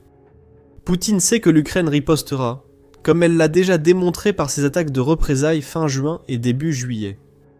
Ces attaques de juin faisaient partie d'une offensive d'1 mois, durant laquelle l'Ukraine a détruit ou endommagé 172 cibles de l'industrie de défense russe, des installations de carburant, et près de 3000 autres cibles militaires. Donc, Poutine sait ce que les attaques de la Russie contre Kiev coûtent à son armée. Mais il ne peut pas s'arrêter, il n'a pas le choix. Aussi tragiques que soient ces attaques, elles sont autant une provocation pour une vengeance ukrainienne qu'un moyen de terroriser l'Ukraine en 2026. L'Ukraine a déjà averti Poutine. Le 26 juin, Euronews a rapporté que Zelensky a approuvé une opération de 40 jours menée par le service de sécurité de l'État, conçue pour faire pression sur Poutine afin qu'il mette fin à sa guerre. Cette opération impliquera des sanctions de moyenne et longue portée, selon Zelensky. Cela a déjà poussé les autorités fantoches russes en Crimée à déclarer l'état d'urgence sur la péninsule. Ce que cette campagne de 40 jours signifie pour la Russie est simple. Il y en a encore bien plus à venir. Les frappes de drones et missiles évoquées dans cette vidéo font partie de la campagne ukrainienne. Jusqu'à fin juillet, nous en verrons bien plus de ce type. La Russie ne peut rien faire. Poutine le sait et ne peut plus que semer la terreur en espérant que ces frappes cessent. Mais maintenant, le dirigeant russe a été réduit à un état si pitoyable qu'il a accepté que ces frappes vont avoir lieu, et tout ce qu'il peut faire maintenant, c'est essayer de manipuler le récit. Selon l'Institut pour l'étude de la guerre, Poutine utilise désormais les frappes à longue portée ukrainiennes pour justifier les offensives russes sur le front et le coût croissant de la guerre qu'il a déclenchée. Ces excuses ne sont pas destinées à l'Occident. Poutine s'en sert pour persuader son peuple que ses actes sont nécessaires. L'hypocrisie suinte de chacun des ports de Poutine. La manipulation échouera. Les Russes ne verront que la revanche de l'Ukraine, raffinerie en feu, carburant rare, installations militaires détruites, et la Russie continuera de peiner sur le terrain. Les frappes ukrainiennes fin juin et début juillet étaient une riposte à l'offensive russe sur Kiev, mais la vraie revanche sera la victoire obtenue par la destruction continue de la machine de guerre russe. Si vous avez besoin d'une leçon sur la façon de ne pas diriger un pays, demandez simplement à Vladimir Poutine. Consumé par son obsession pour l'Ukraine, Poutine a laissé la Russie partir à volo. Il a tenté de le dissimuler. Pendant des années, l'économie russe paraissait étonnamment résistante face aux sanctions et à la guerre de Poutine, qui absorbe les ressources. Mais comme tant d'athlètes russes par le passé, l'économie du pays était dopée aux stéroïdes. Maintenant, le cœur a lâché. Il n'y a pas de remède à l'état dans lequel Poutine a plongé son pays, et il y a un symptôme de ce problème, qui ressort particulièrement à l'été 2026, des pénuries de carburant partout en Russie. Au cours des 4 dernières années et plus, Poutine a relativement bien réussi à protéger la population russe de la guerre qu'il a déclenchée. L'arrivée de missiles occidentaux à longue portée en Ukraine a mis les régions frontalières en danger, mais cela restait un problème mineur. Ces régions, proches de l'Ukraine, devaient s'attendre à un conflit. Le développement des drones longue portée en Ukraine était un problème majeur. Depuis environ 2024, ces drones apparaissent de plus en plus profondément à l'intérieur de la Russie. Mais malgré tout, le véritable impact de la guerre était resté caché. Pendant des années, l'économie russe semblait solide et la question du carburant ne posait pas de problème. Mais en 2026, tout a changé. La Russie tourne sur la réserve, au sens propre comme au figuré. Au sens propre, Politico rapporte que les 2/3 des 83 régions de la Russie déclarent désormais avoir des problèmes d'approvisionnement en carburant. Des millions de Russes doivent faire face à des mesures restrictives, allant du rationnement jusqu'au refus pur et simple de vendre du carburant à toute personne qui ne fait pas partie de l'armée ou des services d'urgence. La crise est profonde et pourrait être le premier signe inévitable de la guerre de Poutine auquel toute la Russie a dû faire face. Alors que les drones ukrainiens frappent de plus en plus de raffineries de pétrole, détruisent des dépôts et même des camions-citernes traversant les territoires occupés, la peur se répand parmi la population russe.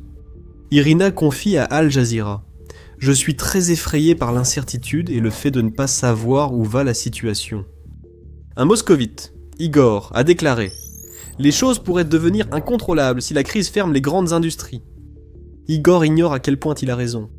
Aussi dommageable que soit la crise du carburant en Russie pour la perception de la guerre en Ukraine que Vladimir Poutine a voulu entretenir chez lui, elle n'est qu'un symptôme d'un problème bien plus large. Jusqu'à 25% de la capacité de raffinage de la Russie a été mise hors service, selon Fortune, et il y a des rapports faisant état de personnes attendant plus de 18 heures à la pompe simplement pour avoir une chance de mettre un peu d'essence dans leur voiture. Les problèmes que Vladimir Poutine a tenté de cacher pendant si longtemps sont maintenant visibles au grand jour pour tout le monde. La crise du carburant est le symptôme d'un mal que Vladimir Poutine a lui-même contribué à créer. Comme le dirigeant servile qu'il est, Vladimir Poutine essaie à la fois de se cacher de ce qui se passe tout en prenant la rare initiative d'admettre que, peut-être, quelque chose tourne vraiment mal pour la Russie, son industrie du carburant et son économie au sens large. Le 28 juin, le Kremlin a bruyamment annoncé que Vladimir Poutine avait réuni les hauts responsables pour discuter de la crise du carburant en Russie. Cela ne veut pas dire grand-chose. Poutine est tellement coupé de ce qui se passe réellement en Russie qu'il se contente d'indiquer un problème et de demander à d'autres de le résoudre. Vladimir Poutine tente de paraître proche du peuple russe en reconnaissant que les frappes sur les infrastructures ont un impact, ce qu'il ne peut plus cacher. Il affirme qu'il existe un certain déficit dans l'approvisionnement en carburant en Russie, mais précise que ce n'est pas critique. C'est pourtant critique pour des millions de Russes, confrontés à des stations-service vides. Ces pénuries bloquent les chefs d'entreprise incapables de faire fonctionner leur société sans essence, et les mères avec des bébés en pleurs qui ne peuvent pas faire le plein pour les déposer à la crèche. C'est là que cela devient vraiment sérieux pour Poutine. Les prix du carburant en Russie augmentent. Et cette hausse des prix a un impact sur le taux d'inflation en Russie. Et selon la Banque centrale russe, cet impact va durer beaucoup plus longtemps que par le passé.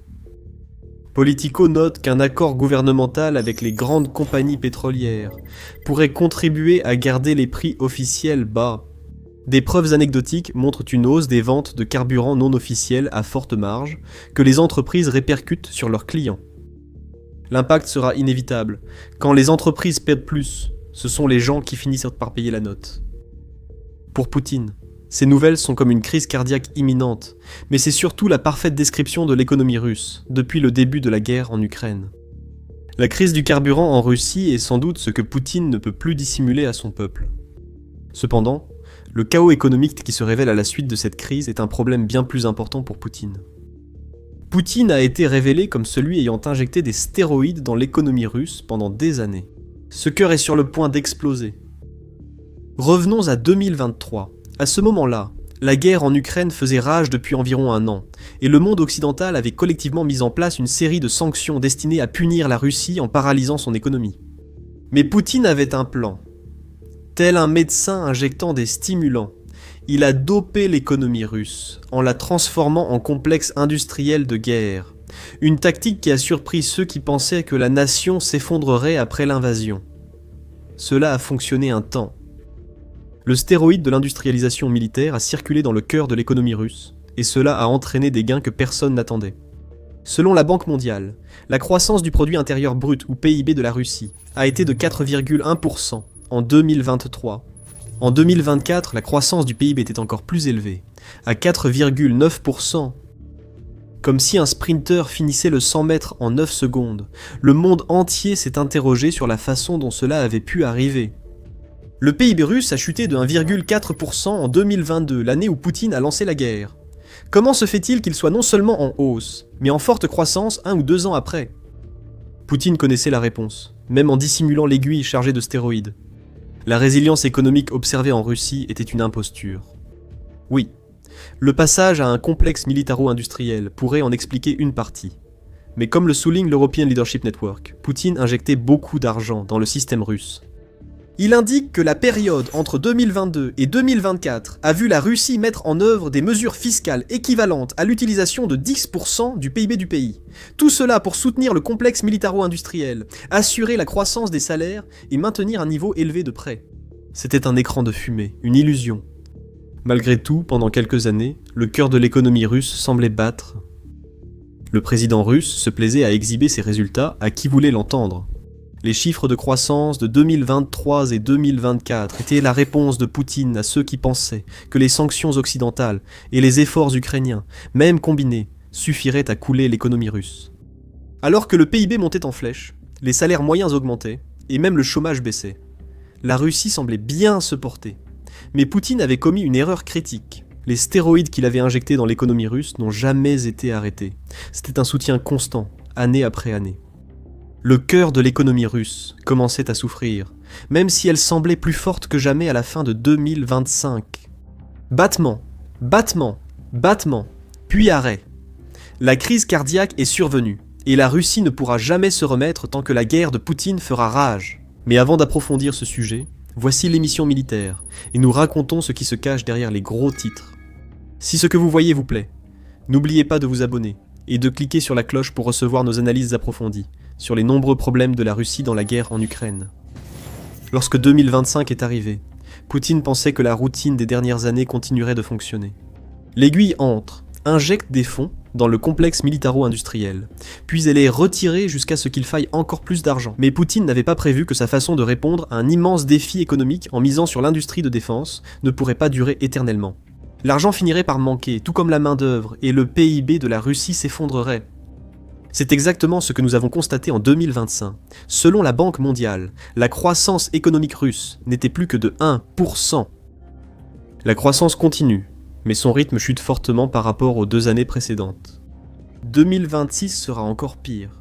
Les prévisions actuelles du ministère de l'économie de la Russie ont été revues à la baisse, passant d'une croissance du PIB attendu de 1,3% au début de l'année à seulement 0,4% maintenant. Encore une fois, une baisse.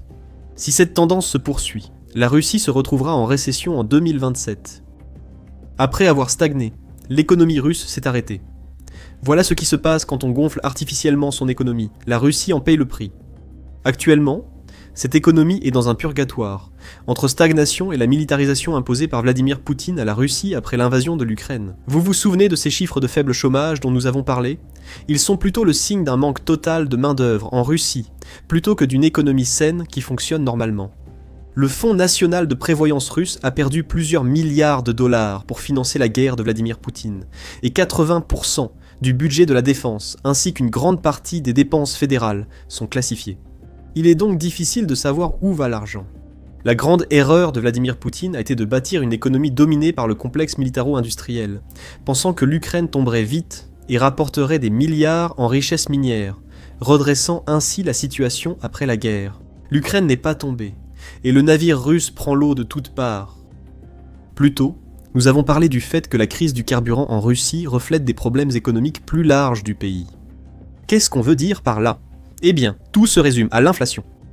Nous avons indiqué que les prix du carburant en Russie influencent l'inflation nationale. Nous le constatons. Malgré les restrictions de prix imposées par la Russie aux compagnies pétrolières, les marges sur les ventes non officielles annulent ces efforts. Par exemple, à Sébastopol, qui est une ville portuaire de Crimée parmi les plus touchées par la campagne de l'Ukraine contre le carburant russe, les prix à la pompe ont augmenté de 30% en une seule semaine, rapporte le Moscow Times. Cet indicateur d'inflation pose problème à la Russie. L'inflation était déjà un problème. Les prix dans tout le pays ont augmenté de 2,1% rien que pendant les 2 premiers mois de 2026. Mais cela, c'est de la rigolade comparé au niveau d'inflation de 10% observé en 2024. La Russie redoute qu'avec le ralentissement économique, l'aggravation de la crise du carburant et l'échec des mesures anti-inflation, une nouvelle spirale inflationniste fasse à nouveau flamber les prix. La Banque centrale russe essaie déjà de réagir. Ces dernières baisses du taux directeur n'ont fait que ramener le taux d'intérêt de base de la Russie de seulement 1/4 de point, à 14,25% en juin. C'est déjà tellement élevé que cela rend l'emprunt difficile pour les entreprises qui ont désespérément besoin de liquidités. Mais la Russie ne peut pas se permettre de baisser le taux beaucoup plus à cause des problèmes d'inflation. Certains estiment que le ralentissement de l'économie russe permettrait de baisser plus vite le taux et d'encourager les prêts. Mais cette fichue crise du carburant ne disparaît pas. Et le risque en essayant de baisser le taux directeur, c'est que l'inflation pourrait repartir à la hausse. C'est une situation sans issue. Il est clair que tout ce que tenteront les économistes russes pour régler la situation ne sera au mieux qu'une demi-mesure. La majorité s'accorde à dire que la guerre de Poutine en Ukraine explique la situation actuelle. La politique de Poutine dopant l'économie russe a créé une image trompeuse. Poutine est responsable de la crise cardiaque et de l'effondrement économique. Poutine est responsable de la crise du carburant qui frappe actuellement la Russie. Aucun grand économiste russe ne l'affirmera ouvertement, mais c'est implicite lorsqu'ils se disent « pour la fin des hostilités ». C'est une façon de dire « arrête ta guerre avant d'entraîner la Russie dans ta chute, Poutine ». Hélas, Poutine ne se retirera pas d'Ukraine. Il a mené la Russie au bord de l'abîme financier, et il va la pousser tout droit dedans. Parce qu'il est tellement obsédé par l'Ukraine qu'il ne voit même pas le gouffre béant qui lui fait face. Voici la réalité à laquelle la Russie est confrontée en ce moment. Le financement public massif qui a donné la fausse impression que l'économie russe se portait bien en 2023 et 2024 n'existe plus. Les revenus du pétrole et du gaz se sont effondrés, en partie à cause des sanctions occidentales et en partie à cause des sanctions cinétiques de l'Ukraine qui détruisent les raffineries, les dépôts et les installations de stockage. En mai, la production pétrolière russe a diminué pour le 6e mois d'affilée. En 2025, les revenus pétroliers et gaziers du budget fédéral russe ont chuté de 24%.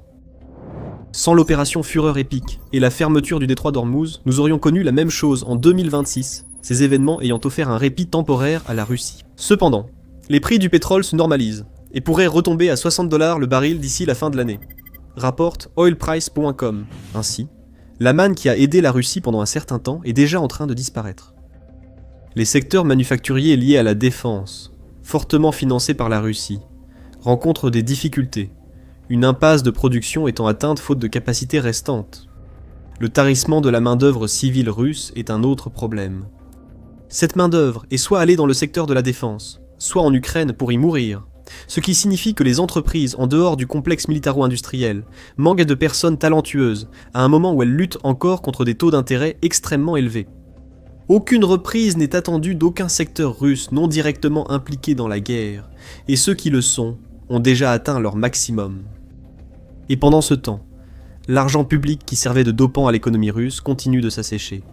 Le PIB russe a chuté au premier trimestre 2026, tandis que le déficit budgétaire continue de croître sans contrôle. The Hill rapporte que l'inflation repart à la hausse, confirmant les craintes de ceux qui hésitent à baisser les taux directeurs, et mettant en évidence l'impact de la crise du carburant en Russie. L'Ukraine ne s'arrêtera pas, et disposera toujours de drones de frappe à moyenne et longue portée, causant de lourds dégâts à l'industrie pétrolière russe, paralysant la machine de guerre de Poutine, et détruisant beaucoup de matériel militaire coûteux, que même le secteur de la défense russe peine à remplacer. Personne ne peut le nier s'il fait attention. Le cancer malin qui ronge la Russie, c'est Poutine, et il n'y a pas d'autre remède que de l'en extirper. Bien sûr, la Russie essaie toujours de faire croire que la situation n'est pas aussi grave qu'elle en a l'air. Dans un article du 10 juin, le Moscow Times a rapporté que le ministère des Finances russe affirme qu'il n'y a pas de crise budgétaire dans le pays, malgré le fait que le déficit budgétaire ait atteint 83,5 milliards de dollars au cours des 5 premiers mois de 2026. La vice-ministre des Finances, Irina Okladnikova, a même affirmé que le budget est exécuté selon le calendrier prévu, ce qui nous fait nous demander quel type de calendrier était en place. Ce calendrier devait inclure un déficit budgétaire dépassant l'objectif russe de 60%, car les recettes pétrolières et gazières ont chuté de 30% durant les 5 premiers mois de 2026.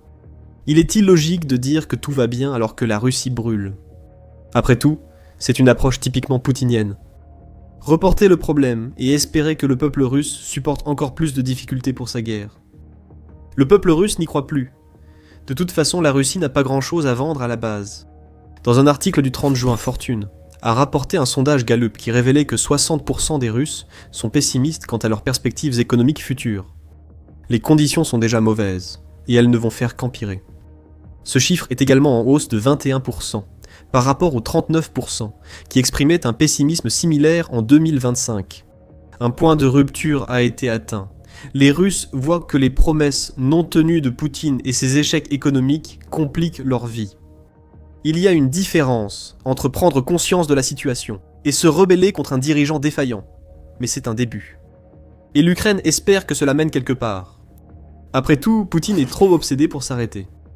Ou peut-être plus précisément, Poutine sait que mettre fin à la guerre en Ukraine sans lui permettre de revendiquer une victoire, comme la chute du Donbass, serait une autre promesse non tenue dans une demi-décennie qui en est pleine. Pourtant, une occasion d'ajouter davantage de souffrance s'est présentée.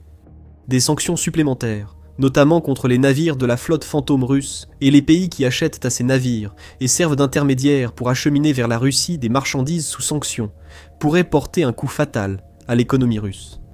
Ces sanctions verront-elles le jour ? L'avenir le dira.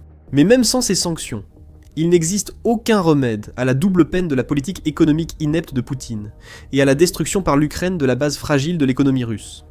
Une chute s'annonce. Poutine vient de faire l'impensable. Il a admis que l'Ukraine est en train de briser la Russie. Cette admission a été faite comme d'habitude par Poutine. Il n'irait pas jusqu'à dire que la guerre est perdue. Mais le fait qu'il reconnaisse ainsi le rôle de l'Ukraine nous montre ce que Poutine pense réellement. Il sait que l'Ukraine est en train de gagner. Poutine sait que la Russie ne peut inverser la situation. Et ce que révèlent Corbeau ses propos actuels, c'est une tentative désespérée de reprendre le contrôle d'un récit perdu depuis longtemps, alors qu'il panique pour son avenir.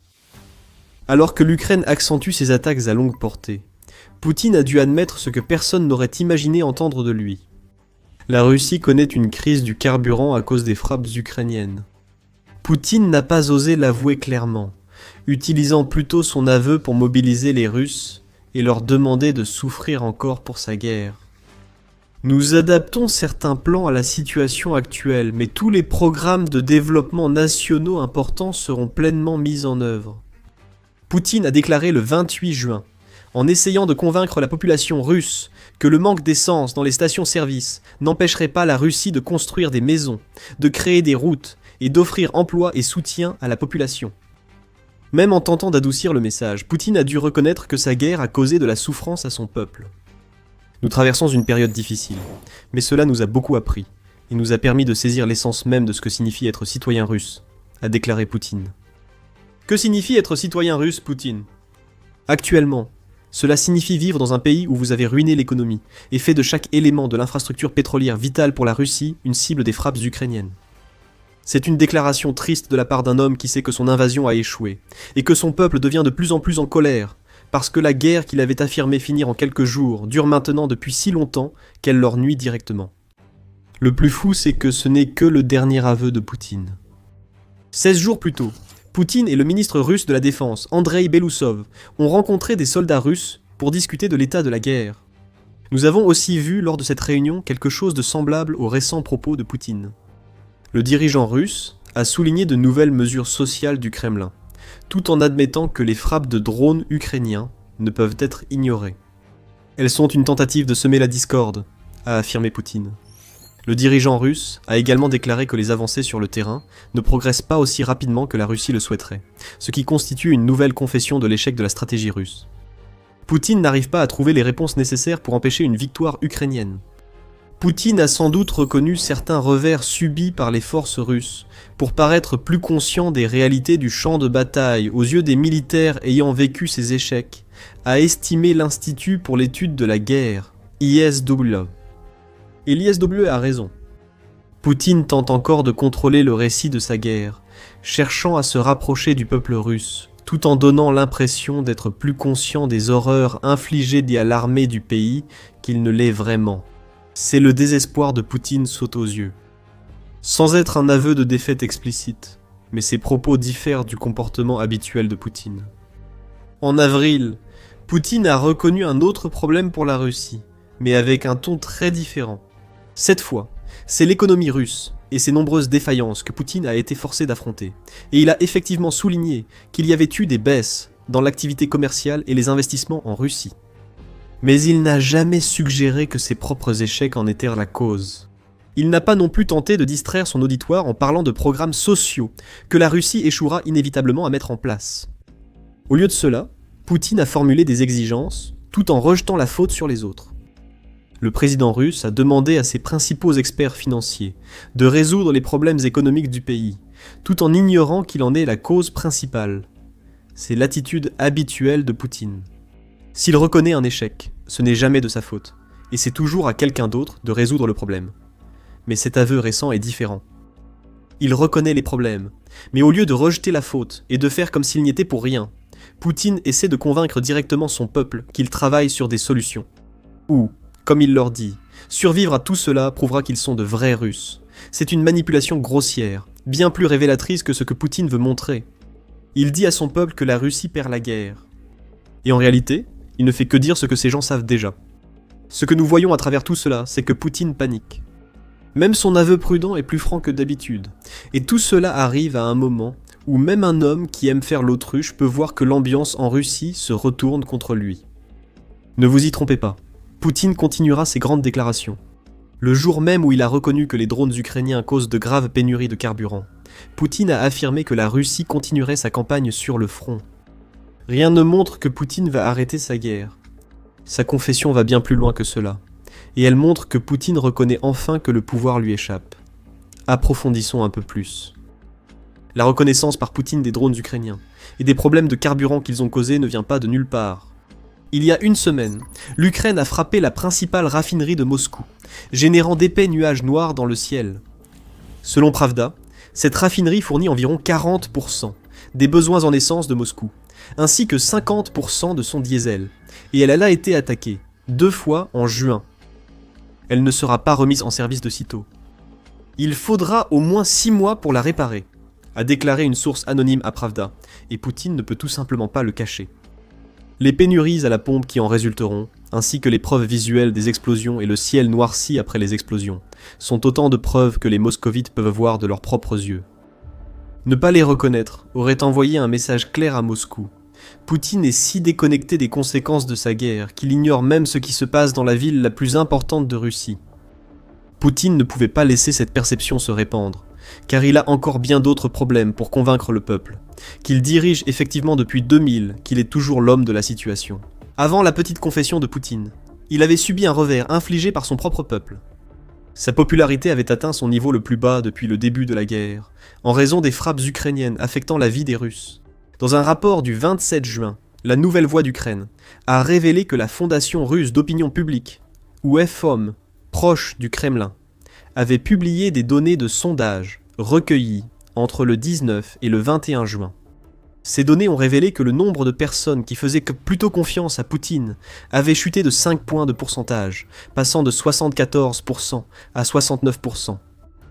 Cela reste un chiffre relativement élevé, mais il faut considérer la source. Il s'agit d'un institut de sondage pro-Kremlin, qui enregistre une baisse marquée de l'opinion publique à l'égard de Poutine. Plus préoccupant pour le dirigeant russe, 18% déclarent désormais plutôt ne pas lui faire confiance, un record depuis le début de l'invasion. La véritable démonstration de l'opinion du peuple envers Poutine provient peut-être des sondages sur la performance du gouvernement russe. Seulement 44% des personnes interrogées ont déclaré que les proches de Poutine faisaient du bon travail, contre 48% précédemment, et 34% ont exprimé leur insatisfaction, ce qui constitue un autre record en temps de guerre. Poutine sait ce que cela signifie. Il est beaucoup plus sûr de critiquer le gouvernement nébuleux que Poutine lui-même, c'est pourquoi on y voit des opinions plus honnêtes. Les Russes savent que ce que fait le Kremlin se fait vraiment sur ordre de Poutine, et le président russe n'ignore pas ce fait.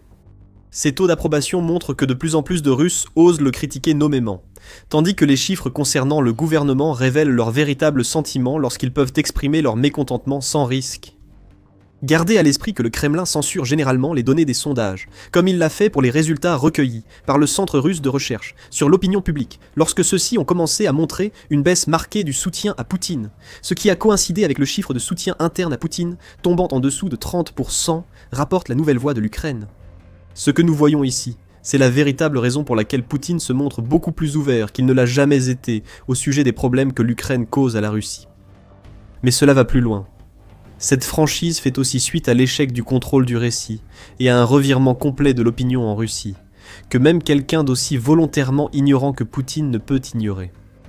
Avant d'expliquer, ceci est un rappel que vous regardez l'émission militaire. Si vous n'êtes pas encore abonné, c'est le moment idéal pour appuyer sur ce bouton.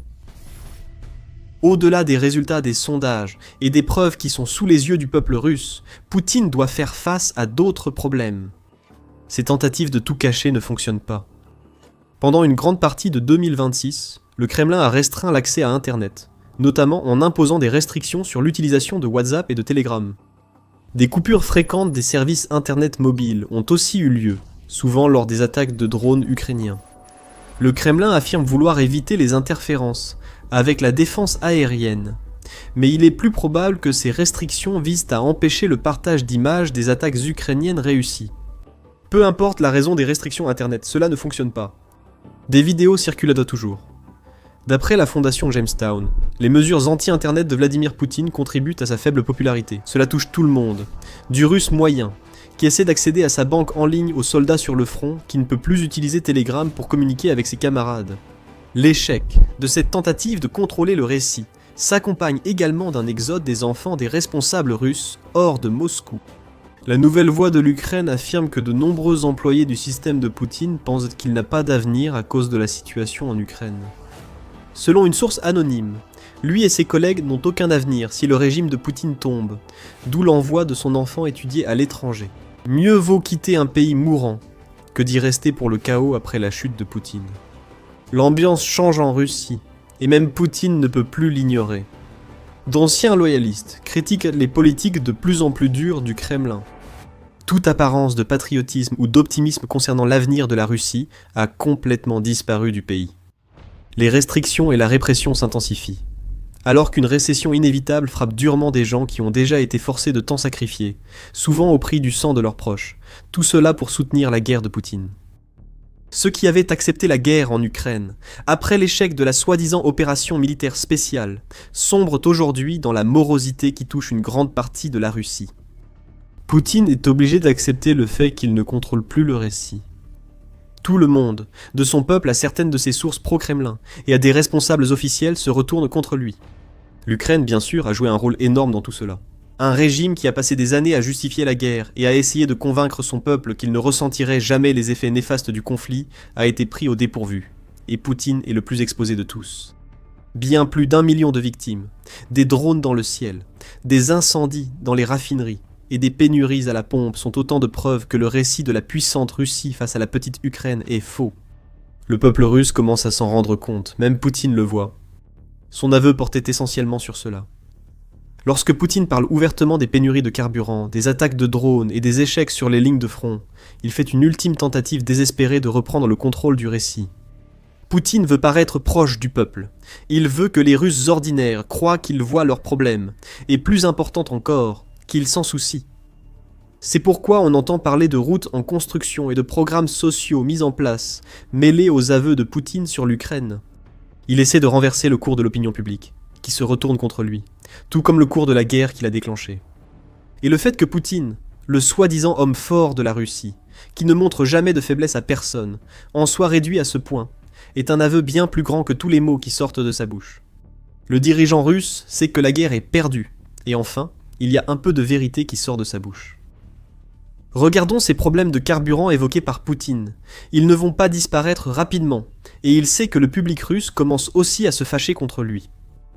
L'Ukraine a lancé une campagne efficace de frappe à longue et moyenne portée, qui étrangle l'approvisionnement en carburant dans toute la Russie et les territoires occupés.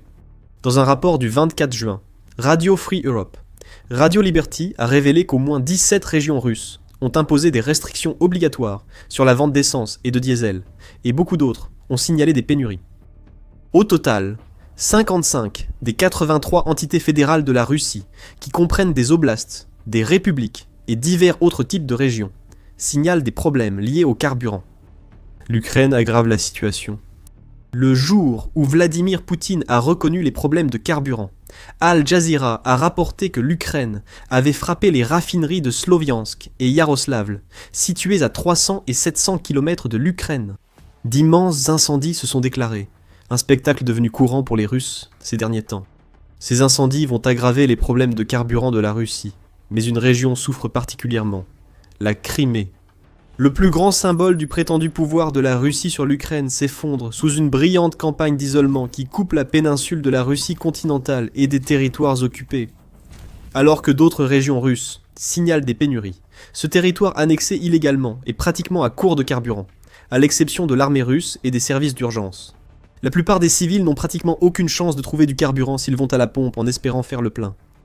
Ce qui devait être une forteresse pour la Russie est devenu un véritable handicap, tant sur le plan stratégique, alors que l'Ukraine réduit au minimum l'impact que la Crimée peut avoir sur la campagne de Poutine à l'intérieur de la Russie, que sur le plan politique, la Crimée mettant en évidence la véritable faiblesse du dirigeant russe. N'oubliez pas que Poutine a admis que la situation sur le terrain ne tourne pas aussi bien pour la Russie qu'elle l'aurait souhaité. C'est un euphémisme. Selon Critical Threat, la Russie ne peut espérer de son offensive du printemps et de l'été, censée conquérir le Donbass, que quelques gains tactiques mineurs à Konstantinivka. Il n'y aura aucun gain opérationnel contre la ceinture de forteresse cet été, ce qui signifie que la Russie échouera totalement à conquérir la région que Poutine voulait voir tomber d'ici septembre. Et cet échec est aggravé par le fait que la Russie perd du territoire ailleurs, au point qu'en avril et en mai, l'Ukraine a enregistré des gains nets selon l'ISW. C'est ce que nous voulons dire lorsque nous affirmons que les déclarations de Poutine sont un aveu que la guerre est perdue. L'Ukraine a tout l'élan sur le champ de bataille, et Poutine s'essouffle chez lui. Poutine espère qu'en reconnaissant les problèmes, cela suffira à convaincre son peuple qu'il agit, alors qu'en réalité, il ne peut rien faire pour arrêter tout cela. Comme par hasard, des pourparlers de paix émergent alors que Poutine fait face à cela, ce que le dirigeant russe a aussi reconnu. A rapporte que Poutine a déclaré que la Russie a reçu une nouvelle proposition visant à ce que les deux camps cessent leurs frappes à longue portée tout en limitant les opérations militaires à Luhansk, Donetsk, Kherson et Zaporijia. Ce n'est pas la paix, mais l'Ukraine montre qu'elle est prête à laisser à Poutine une sortie digne, ouvrant peut-être la voie d'un retrait. Poutine n'acceptera pas ces propositions. Il sait qu'il ne peut pas le faire, car cela serait encore un aveu total de son échec à accomplir ce qu'il avait dit qu'il ferait en Ukraine. Et il est probable que l'Ukraine sait aussi que Poutine va dire non. C'est juste lui donner l'occasion avant d'intensifier les frappes qui ont poussé Poutine à être aussi direct dès le départ. Poutine tentera tout de même d'affirmer sa puissance. Il a déjà fait tout un cinéma sur le fait qu'il rejettera les dernières propositions ukrainiennes, tout en essayant encore de changer le récit. Mais tout cela est faux, et l'a toujours été. Désormais, C'est évident pour les Russes confrontés à une crise du carburant et à des installations clés incendiées dans leur ville. Mais ces paroles révèlent Lee plus qu'il ne le souhaite. Sa volonté de paraître proche du peuple et de montrer qu'il gère les problèmes issus de sa guerre est en fait un aveu de Poutine. Il est en train de perdre la guerre en Ukraine. Poutine est brisé, tout comme ses illusions, et il ne reste plus que la dégradation continue de la Russie jusqu'à ce que, finalement, l'état d'esprit déjà changeant se transforme en un retour de bâton si fort que Poutine ne pourra pas y survivre. Alors qu'il tente de dissimuler son échec, Poutine sait que les drones responsables de son aveu continueront d'arriver. Ce que nous avons vu jusqu'à présent en 2026 est une tempête de drones si vaste qu'elle a caché le soleil en Russie et dans les territoires occupés. 800 000 cibles et plus ont été touchées, et vous pouvez découvrir pourquoi cela compte et ce qui va se passer ensuite en regardant notre vidéo. Et si vous avez apprécié cette vidéo, assurez-vous de vous abonner à l'émission Militaire pour ne rien manquer de ce que nous préparons, alors que nous poursuivons notre couverture de la guerre en Ukraine. Et merci, comme toujours, de nous regarder.